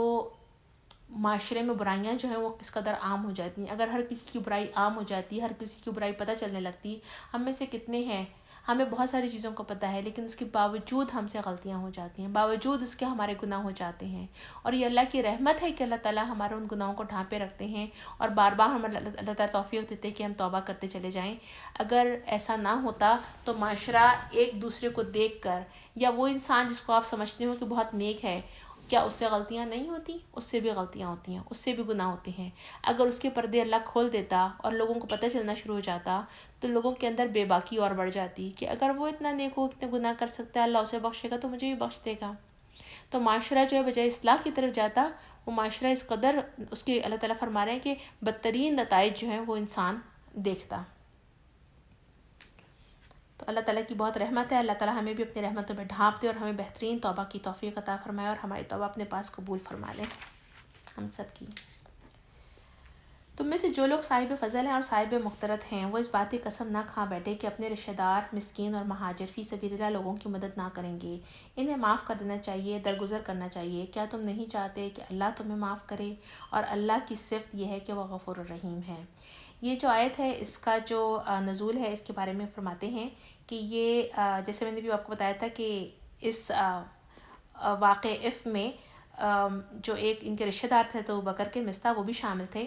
تو جب ان کو یہ بات پتہ چلی کہ یہ اس کے اندر شامل ہے عائشہ کے اوپر الزام لگانے کے لیے، تو حضرت ابوبکر نے قسم کھا لی تھی کہ اچھا وہ جو تھے وہ غریب تھے، تھوڑے مستح جو وہ کافی غریب تھے، مسکین تھے، اور ابوبکر ان کی معاشی طور پہ بہت مدد کیا کرتے تھے، فائنینشیل ان کو بہت سپورٹ کیا کرتے تھے. تو جیسے ان کو پتہ چلا کہ یہ اس واقعے میں شامل ہیں تو اللہ تعالیٰ کے جو رسول صلی اللہ علیہ وسلم کے دوست ابوبکر تھے انہوں نے قسم کھا لی کہ اب وہ ان کی مدد نہیں کریں گے، اس لیے کہ ظاہر بات ہے انسان کو تکلیف پہنچتی ہے کہ میں اس کو اتنا فائنینشیل سپورٹ کر رہا ہوں، ہر لحاظ سے اس کی فیملی کا خیال کرتا ہوں، اور یہی وہ شخص تھا جو میری بیٹی کے الزام میں سب سے آگے تھا منافقوں کے ساتھ. تو جب انہوں نے یہ قسم کھائی اور اپنا ہاتھ روک لیا کہ اب ان کی مدد نہیں کرنی ہے، تو اس وقت اللہ تعالیٰ نے جب یہ آیت نازل فرمائی اور کہا کہ کیا تم نہیں چاہتے کہ اللہ تمہیں معاف کریں، تو حضرت ابوبکر نے فوراً کہا کہ اللہ ہم ضرور چاہتے ہیں کہ آپ ہمارے خطائیں جو ہیں وہ معاف فرما دیں. اور انہوں نے اس کے بعد اپنی قسم توڑ کر جو بھی اس کا کفارہ تھا جو بھی تھا وہ کر کے پھر انہوں نے مستح کی دوبارہ مدد شروع کر دی، اور بلکہ پہلے سے زیادہ ان کے اوپر احسان کرنے لگے. تو یہ ہمارے لیے یہاں پر کیا حکم ہے کہ ظاہر بات ہے ہماری زندگی میں بھی اس طرح کے بہت سارے حالات آتے ہیں. بعض اوقات ہمیں پتہ چلتا ہے کہ کوئی ہمارے رشتہ داروں میں سے یا ہمارے جاننے والوں میں سے یا دوست احباب والوں میں سے کوئی ایسی بات ہو جائے اس میں شامل. کبھی نہ کبھی ایسا ضرور ہوتا ہے کہ ہماری زندگیوں میں کوئی ایسے واقعات گزرتے ہیں کہ کوئی ایسا واقعہ ہو جاتا ہے کہ جس میں ہم لوگوں کو کوئی نقصان پہنچنا ہو, اس میں وہ شامل ہوتے ہیں. تو یہاں پر ہمیں وہ بات نبی صلی اللہ علیہ وسلم کی اور اس کے بعد حضرت ابوبکر کی اور پھر ساتھ ہی اللہ تعالیٰ کی اس آیت کو یاد رکھنا چاہیے کہ کیا ہم نہیں چاہتے کہ اللہ ہمیں معاف کرے. تو اگر ہم چاہتے ہیں کہ اللہ ہمیں معاف کرے تو اللہ کی صفت یہ ہے کہ وہ غفور رحیم ہے, تو ہم بھی معاف کر دیں اور ہم اپنے رشتہ داروں کے ساتھ اس طرح کا رویہ نہ رکھیں. اللہ ہمیں بہترین توفیق عطا فرمائے. جو لوگ پاک دامن بے خبر مومن عورتوں پر تہمت لگاتے ہیں ان پر دنیا اور آخرت میں لعنت کی گئی ہے. ان کے لیے بڑا عذاب ہے. وہ اس دن کو بھول نہ جائیں جب کہ ان کی اپنی زبانیں اور ان کے اپنے ہاتھ پاؤں ان کے کرتوتوں کی گواہی دیں گے. یہ کون سا دن ہوگا؟ یہ قیامت کا دن ہوگا. اس دن اللہ وہ بدلہ انہیں بھرپور دے گا جس کے وہ مستحق ہیں, اور انہیں معلوم ہو جائے گا کہ اللہ ہی حق ہے اور سچ کو سچ کر دکھا دینے والا ہے. یہاں پر جو ہمیں بات بتائی گئی ہے وہ کیا ہے کہ قیامت کے دن وہ انسان جو بھی کام کر رہا ہے, ہمارے ہاتھ پاؤں زبان کے سوا سارے اعضاء بولیں گے. اس وقت اللہ تعالیٰ نے ان ہاتھوں پاؤں کو یا جسم کو ہمارے کنٹرول میں دیا گیا ہے. وہ چاہتے نہ چاہتے ہمارے ہاتھ وہ کام کرتے ہیں جو ہم انہیں کرواتے ہیں. ہمارے پاؤں ہمیں وہاں لے کے جاتے ہیں جہاں ہم جانا چاہتے ہیں. تو قیامت کے دن اگر یہ ہاتھ پاؤں یہ آنکھیں یہ زبان یہ کان غلط چیزوں میں ملوث ہوں گے تو وہ اللہ تعالیٰ سے کہیں گے, گواہی دیں گے, ہمارے خلاف گواہی دیں گے کہ اللہ ہم بے بس تھے, ہم کچھ نہیں کر سکتے تھے, اس بندے نے اپنی مرضی سے یہ کام یہ اور یہ کیا. تو اللہ تعالیٰ ہمیں اس دن سے ہمارے اپنے اعضاء کی اس طرح کی گواہیوں سے بچائے پروردگار, کہ یہ ہاتھ پاؤں جو ہیں وہ ہمارے ہی کرتوتوں کی گواہی دینا شروع کر دیں. اللہ تعالیٰ ہم سب کو بہترین ہدایت دے اور ہم ان تمام اعضاء کو ان تمام نعمتوں کو بہترین ان کا حق ادا کرنے والا بنے. آمین ثم آمین. خبیث عورتیں خبیث مردوں کے لیے اور خبیث مرد خبیث عورتوں کے لیے ہیں. پاکیزہ عورتیں پاکیزہ مردوں کے لیے اور پاکیزہ مرد پاکیزہ عورتوں کے لیے ہیں. ان کا دامن پاک ہے ان باتوں سے جو بناتے ہیں بنانے والے بناتے ہیں. ان کے لیے مغفرت ہے اور رزق کریم ہے. یعنی کہ اگین پھر ان آیت میں کیا بتایا ہے کہ اگر ایسے لوگ جو کہ بدکار ہیں اگر ان سے سوشل بائیکاٹ کیا جائے گا تو ڈیفینیٹلی معاشرے کی اصلاح خود بخود ہو جائے گی. ٹھیک ہے, اگین آگے جو آ رہے ہیں وہ معاشرتی احکامات ہیں. اے لوگوں جو ایمان لائے ہو اپنے گھروں کے سوا دوسروں کے گھروں میں داخل نہ ہوا کرو جب گھر والوں کی رضا نہ لے لو. اس کو بھی انڈر لائن کر لیں. اور گھر والوں پہ سلام نہ بھیج لو. دیکھیں معاشرتی حکم کیا ہے کہ گھر آنے کی اجازت لیں. آج ہم لوگ کسی گھر میں جاتے ہیں تو آج کل ہمارا کیا سسٹم ہے, ہمارا سسٹم یہ ہے کہ فون کال کر کے پہلے ان سے ٹائم لے لیا جائے, اپوائنٹمنٹ بنا لیا جائے یا پوچھ لیا جائے کہ وہ بزی تو نہیں ہیں. اگر سلام کرنے کا مطلب یہ ہے کہ اندر آنے کی اجازت لے لینا, آپ اس کو سلامتی بھیجتے تھے تو وہ لوگ اندر آنے کی اجازت دیا کرتے تھے. تو اگر آج ایک معاشرتی حکم کو سامنے رکھتے ہوئے کسی سے یہ کہنا کہ میں آج بزی ہوں میں آج اویلیبل نہیں ہوں, تو ہمارے لیے یہ اللہ کا حکم ہے کہ اگر کوئی آنے سے منع کر رہا ہو کہ بھئی میں آج بزی ہوں نہ آؤ تو ہم نے اس پر ناراض نہیں ہونا. اللہ نے ہمیں یہی طریقہ سکھایا ہے کہ ہم نمبر 1 کے بغیر اجازت بغیر فون کال کیے بغیر کسی اس کے جا کر کسی کے دروازے پہ کھڑے ہو کر نوک کرنا نہ شروع کر دیں, بلکہ طریقے سے اجازت لے کر اور پھر اجازت لینے کے بعد بھی باہر جا کر بیل بجائیں. اگر وہ دروازہ کھولتے ہیں اور آپ کو اندر آنے کی اجازت دیتے ہیں تو آپ جائیں, اور اگر نہیں اجازت دیتے تو واپس لوٹ جائیں. اس پر کوئی ناراضی کی بات نہیں ہونی چاہیے کیونکہ یہ طریقہ تمہارے لیے بہتر ہے. توقع ہے کہ تم اس کا خیال رکھو گے. ہاں اگر وہاں کسی کو نہ پاؤ تو داخل نہ ہو جب تک کہ تمہیں اجازت نہ دے دی جائے, اور اگر تم سے کہا جائے کہ واپس چلے جاؤ تم واپس چلے جاؤ. یہ طریقہ تمہارے لیے زیادہ پاکیزہ ہے اور جو کچھ تم کرتے ہو اللہ اسے خوب جانتا ہے. ٹھیک ہے, اگین آداب معاشرت میں کیا بات ہے کہ اگر تو ہم نے کسی سے ٹائم لیا ہوا ہے تو یہ میزبان کا مہمان کا حق ہے کہ میزبان اس کی بہترین طریقے سے مہمان نوازی کرے. لیکن اگر ٹائم نہیں لیا ہوا اور آپ چلتے چلتے آپ نے سوچا کسی سے ملتے ہوئے چلے جائیں اور اس نے دروازے پر آ کر کہا یا اس نے نہیں بھی کھولا کہ میں بزی ہوں یا اس نے کوئی جواب نہیں دیا تو ہمارے لیے ناراضی کا کوئی سوال پیدا نہیں ہوتا، اس لیے کہ میرے اور اللہ کے آپ کے لیے اور میرے لیے حکم آیا ہے کہ کسی کے گھر جانے سے پہلے، کسی کے گھر کے اندر داخل ہونے سے پہلے ہم اس سے اجازت طلب کریں، اگر وہ اجازت دے تو جائیں اور اگر اجازت نہ دے تو نہ جائیں، اور نہ جائیں تو اس پہ ناراض بھی نہیں ہوں، اس لیے کہ یہ زیادہ پاکیزہ طریقہ ہے۔ البتہ تمہارے لیے کوئی مذائقہ نہیں ہے کہ ایسے گھروں میں داخل ہو جاؤ جو کسی کے رہنے کی جگہ نہ ہو۔ یہ کون سی جگہ ہیں؟ جیسے آپ بازار چلے گئے ہیں، مال گئے ہیں، کہیں اسٹوریج کی کوئی چیز رکھی ہوئی ہے، کوئی ہوٹلز ہیں، کوئی بھی ایسے ریسٹوران ہیں جو کسی رہنے کی جگہ نہیں ہے بلکہ جن میں تمہارے فائدے یعنی کام کی کوئی چیز ہو، جو کچھ تم ظاہر کرتے ہو اور جو کچھ چھپاتے ہو اللہ کو اس کی سب خبر ہے۔ یعنی ہم ایسی جگہوں پر جو پبلک سپیسز ہیں جیسے پارکس ہیں، اس طرح کی جگہ پر جہاں پر ہمیں جانے کے لیے اجازت کی ضرورت نہیں ہے، ہم بغیر اجازت وہاں پر جا سکتے ہیں، ایسی جگہوں پہ داخل ہو سکتے ہیں، ان پر کوئی گناہ نہیں ہے۔ اے نبی، مومن مردوں سے کہو کہ اپنی نظریں بچا کے رکھیں اور اپنی شرمگاہوں کی حفاظت کریں۔ ٹھیک ہے، اس کو آپ انڈر لائن کریں، ان لوگوں کے لیے زیادہ پاکیزہ طریقہ ہے جو لوگ کچھ کرتے ہیں، اللہ اس سے باخبر ہے۔ یہاں پر جو اللہ تعالیٰ کے نبی صلی اللہ علیہ وسلم نے فرمایا تھا کہ غض بصر کا جو حکم ہے، اپنی نظروں کو نیچا رکھنے کا، اس کے لیے حدیث کا ایک مفہوم ہے، صرف میں مفہوم سناؤں گی کہ آپ سے کا ارشاد ہے کہ آدمی اپنے تمام حواس سے زنا کرتا ہے۔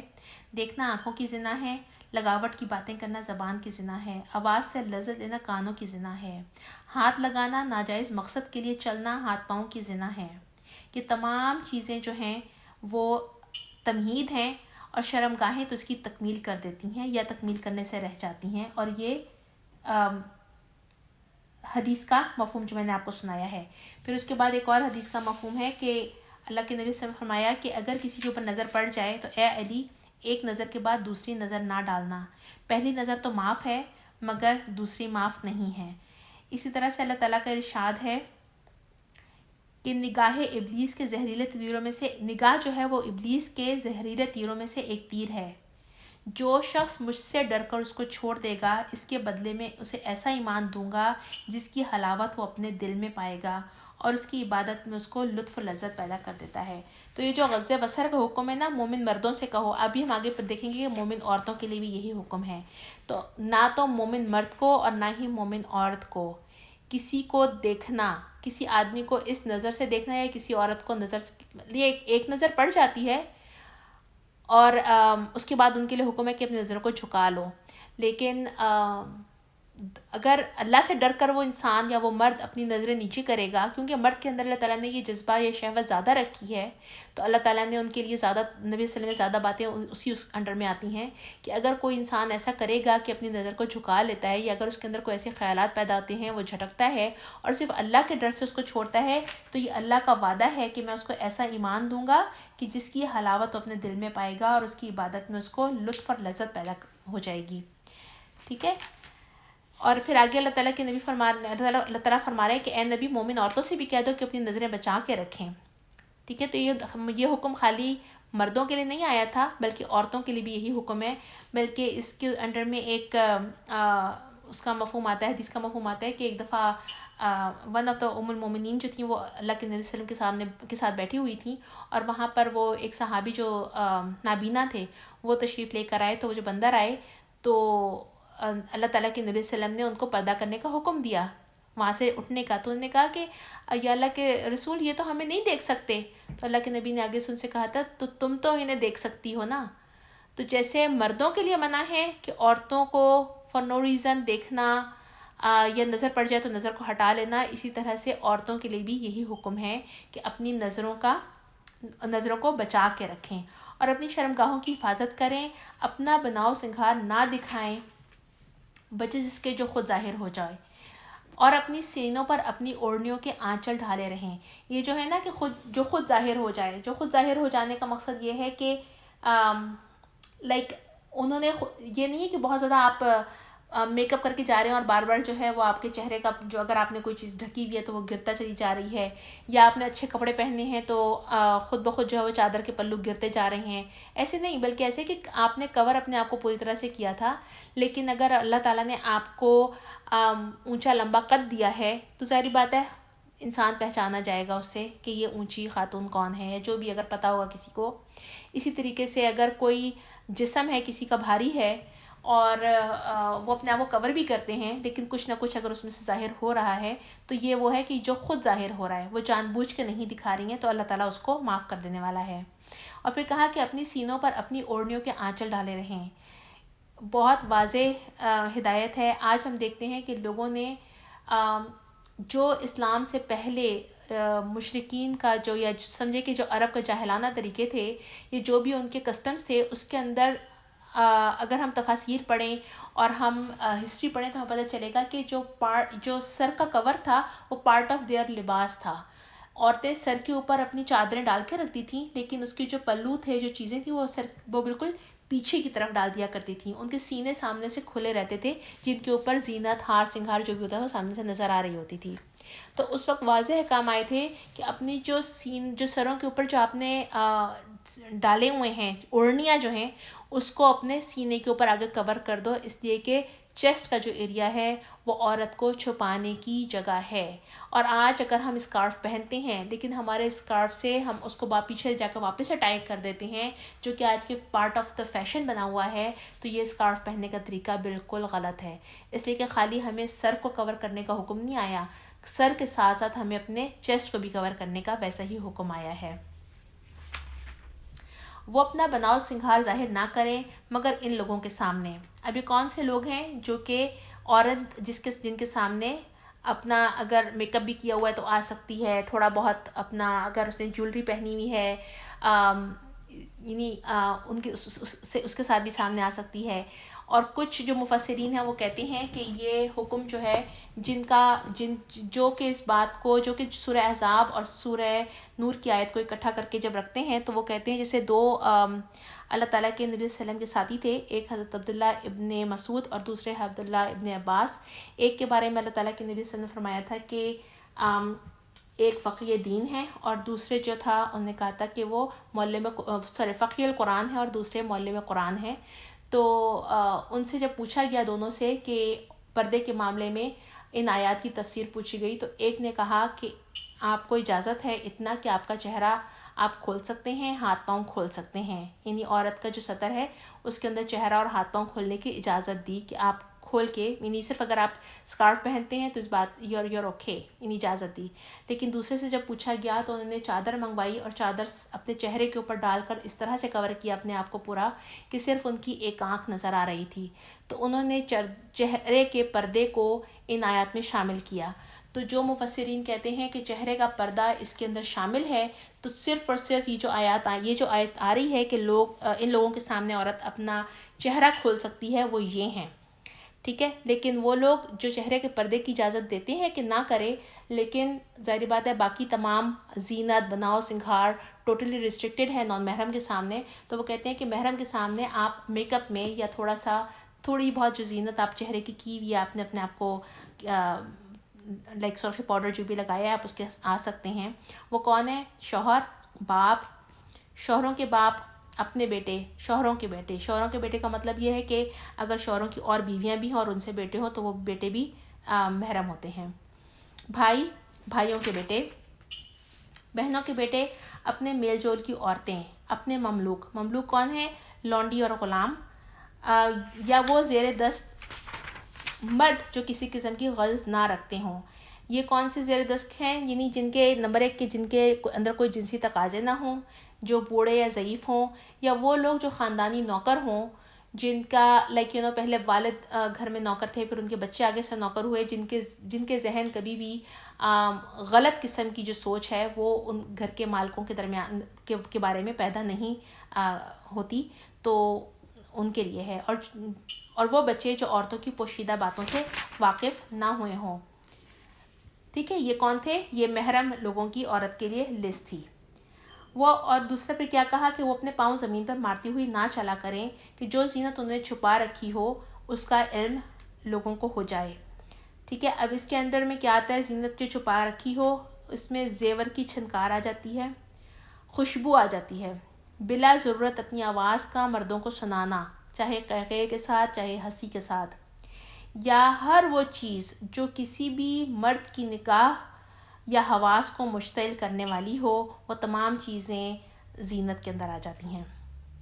ٹھیک ہے. ایک اور جو حدیث ہے میں صرف ساتھ میں اس کے کوٹ کرنا چاہتی ہوں، کیونکہ آج کل ہم لوگ زیادہ باہر بھی نکلتے ہیں، مسجدوں کو بھی جاتے ہیں، تو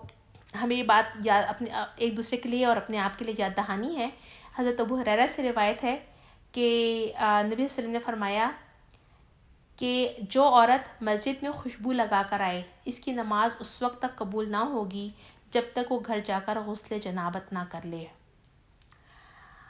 اللہ تعالیٰ کے نبی صلی اللہ علیہ وسلم نے عورت کو حکم دیا کہ خوشبو اگر لگاتی ہیں تو جس کا رنگ زیادہ ہو اور خوشبو ہلکی ہو وہ والی خوشبو کا استعمال کیا جائے. تو ہم لوگ باہر نکلتے ہیں، ہم لوگ اپنے آپ کو اچھی طرح سے اس بات کو چیک کر کے نکلے. ظاہر بات ہے ہمارے بہت سارے کام ہوتے ہیں جو ہم نے باہر کرنے ہوتے ہیں، کہ اللہ تعالیٰ ہمیں ان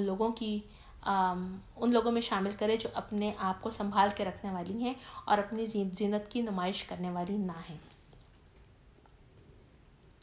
اے مومنو، سب مل کر اللہ سے توبہ کرو، توقع ہے کہ فلاح پاؤ جاؤ گے. جی اچھا. تم میں سے جو لوگ مجرد ہوں، مجرد کون تھے؟ یہ بیوہ عورتیں اور بیوہ مرد. تمہارے لونڈی غلاموں میں سے جو صالح ہوں ان سے نکاح کر دو،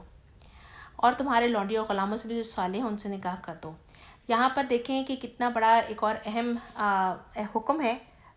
معاشرتی حکم. وہ کیا ہے کہ بیوہ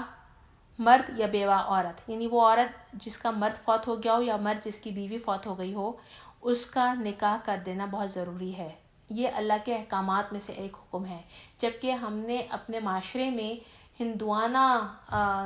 سوچ کو اپناتے ہوئے ایسے لوگوں کو سمجھتے ہیں کہ ان کے اوپر نکاح کا کوئی حق ہی نہیں ہے، اور اگر کوئی نکاح کرنے کی بات کرے تو اس کو ایسے دیکھتے ہیں کہ جیسے پتہ نہیں یہ کوئی خدا نخواستہ گناہ کی بات کر رہا ہے. تو ان لوگوں کے بارے میں حکم دیا ہے کہ ان کو ایسے نہ چھوڑو بلکہ ان کا نکاح کر دو. اور پھر ساتھ میں کہا کہ جو لونڈی اور غلاموں میں صالح ہوں ان کے بھی آپس میں نکاح کر دو.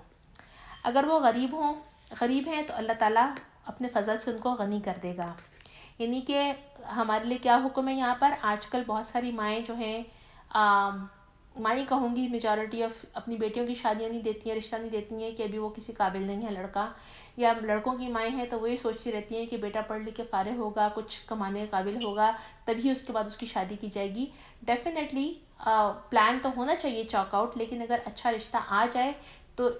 یہ وہ چیز ہے جس کے لیے اللہ تعالیٰ نے پوری صورت نازل بھی کی ہے، جس میں پورے احکامات آئے ہیں. کیونکہ اللہ تعالیٰ جو ہے وہ زنا کو سخت ناپسند کرتے ہیں. اللہ تعالیٰ نے انسان کے حسب اور نسب کی حفاظت کرنے کے لیے نکاح کا جو طریقہ بتایا ہے وہ سب سے بہترین اور ان تمام گناہوں سے بچنے والا ہے. تو اللہ تعالیٰ یہاں پر حکم دے رہے ہیں کہ اگر وہ غریب بھی ہیں، اگر آپ کے بچے اس قابل ابھی نہیں ہوئے ہیں کہ وہ بھی ابھی سپورٹ نہیں کر سکتے، تو ایسا نہیں ہے کہ وہ ساری عمر ایسے ہی رہیں گے. اللہ تعالیٰ اپنی رحمت کے ساتھ کوئی نہ کوئی دروازہ ضرور کھولے گا، بجائے کہ ہم چاہے ان میں اب غریب ہماری اولاد کو ہم اس کیٹیگری میں رکھیں، چاہے ہم ان لوگوں کے بارے میں رکھیں جو بیوہ تھے، یا اپنے کوئی نوکروں کے معاملے میں ہم سوچیں جو زمانے میں سمجھے کہ لونڈی اور غلام ہوا کرتے تھے. تو اللہ تعالیٰ فرما رہے ہیں کہ اللہ اپنی رحمت کے ساتھ ان کے لیے دروازے ضرور کھول دیں گے. لیکن ہم صرف اور صرف مال کی کمی کی وجہ سے ہم کسی کا رشتہ اگر نہ ہونے سے روکتے ہیں یا ہم نہیں کرتے ہیں تو یہ باتیں پھر معاشرے کے اندر غلطیوں کا اور گناہوں کا سبب بنتی ہے، اور جن میں سے ایک بہت بڑی گناہ زنا ہے. اللہ بہت بڑی وسعت والا اور علیم ہے، اور جو نکاح کا موقع نہ پائیں انہیں چاہیے کہ اپنی عفت کی حفاظت کریں، یا یہاں تک کہ اللہ تعالیٰ اپنے فضل سے ان کو غنی کر دے گا. جہاں پر وہ لوگ جن کا ضرورتیں جو بہت زیادہ ایسی ہیں جو نکاح کا ان کو نکاح نہیں ہو پا رہا یا کوئی بھی ریزن ہے کہ وہ نکاح نہیں کر سکتے ہیں، تو ان کے لیے اللہ تعالیٰ کے نبی یہاں اللہ تعالیٰ نے فرمایا ہے کہ وہ اپنی عفت کی حفاظت کریں، اور جہاں تک کہ اللہ تعالیٰ اپنے فضل سے ان کو غنی کر دے. اور تمہارے مملوکوں میں سے جو مکاتبت کی درخواست کرے ان سے مکاتبت کر لو. مکاتبت کیا تھا؟ مکاتبت غلام آزاد کرنے کی درخواست تھی. جو زمانہ جس ٹائم پر نبی صلی اللہ علیہ وسلم کا وحی لے کر آئے تھے، قرآن نازل ہو رہا تھا، اس زمانے میں کیا صورتحال تھی کہ ان کا جو پورا معاشرہ تھا نا وہ غلاموں کے اوپر بہت زیادہ انحصار تھا ان کا، کیونکہ یا تو غلام جو تھے وہ جنگی قیدی بن کراتے تھے، یا ایسے ہوتے تھے کہ جو نسل در نسل غلامی چلتے آ رہے ہیں. اور ایک یہ سسٹم بھی تھا کہ وہ اچھے خاصے انسانوں کو لوٹتے تھے،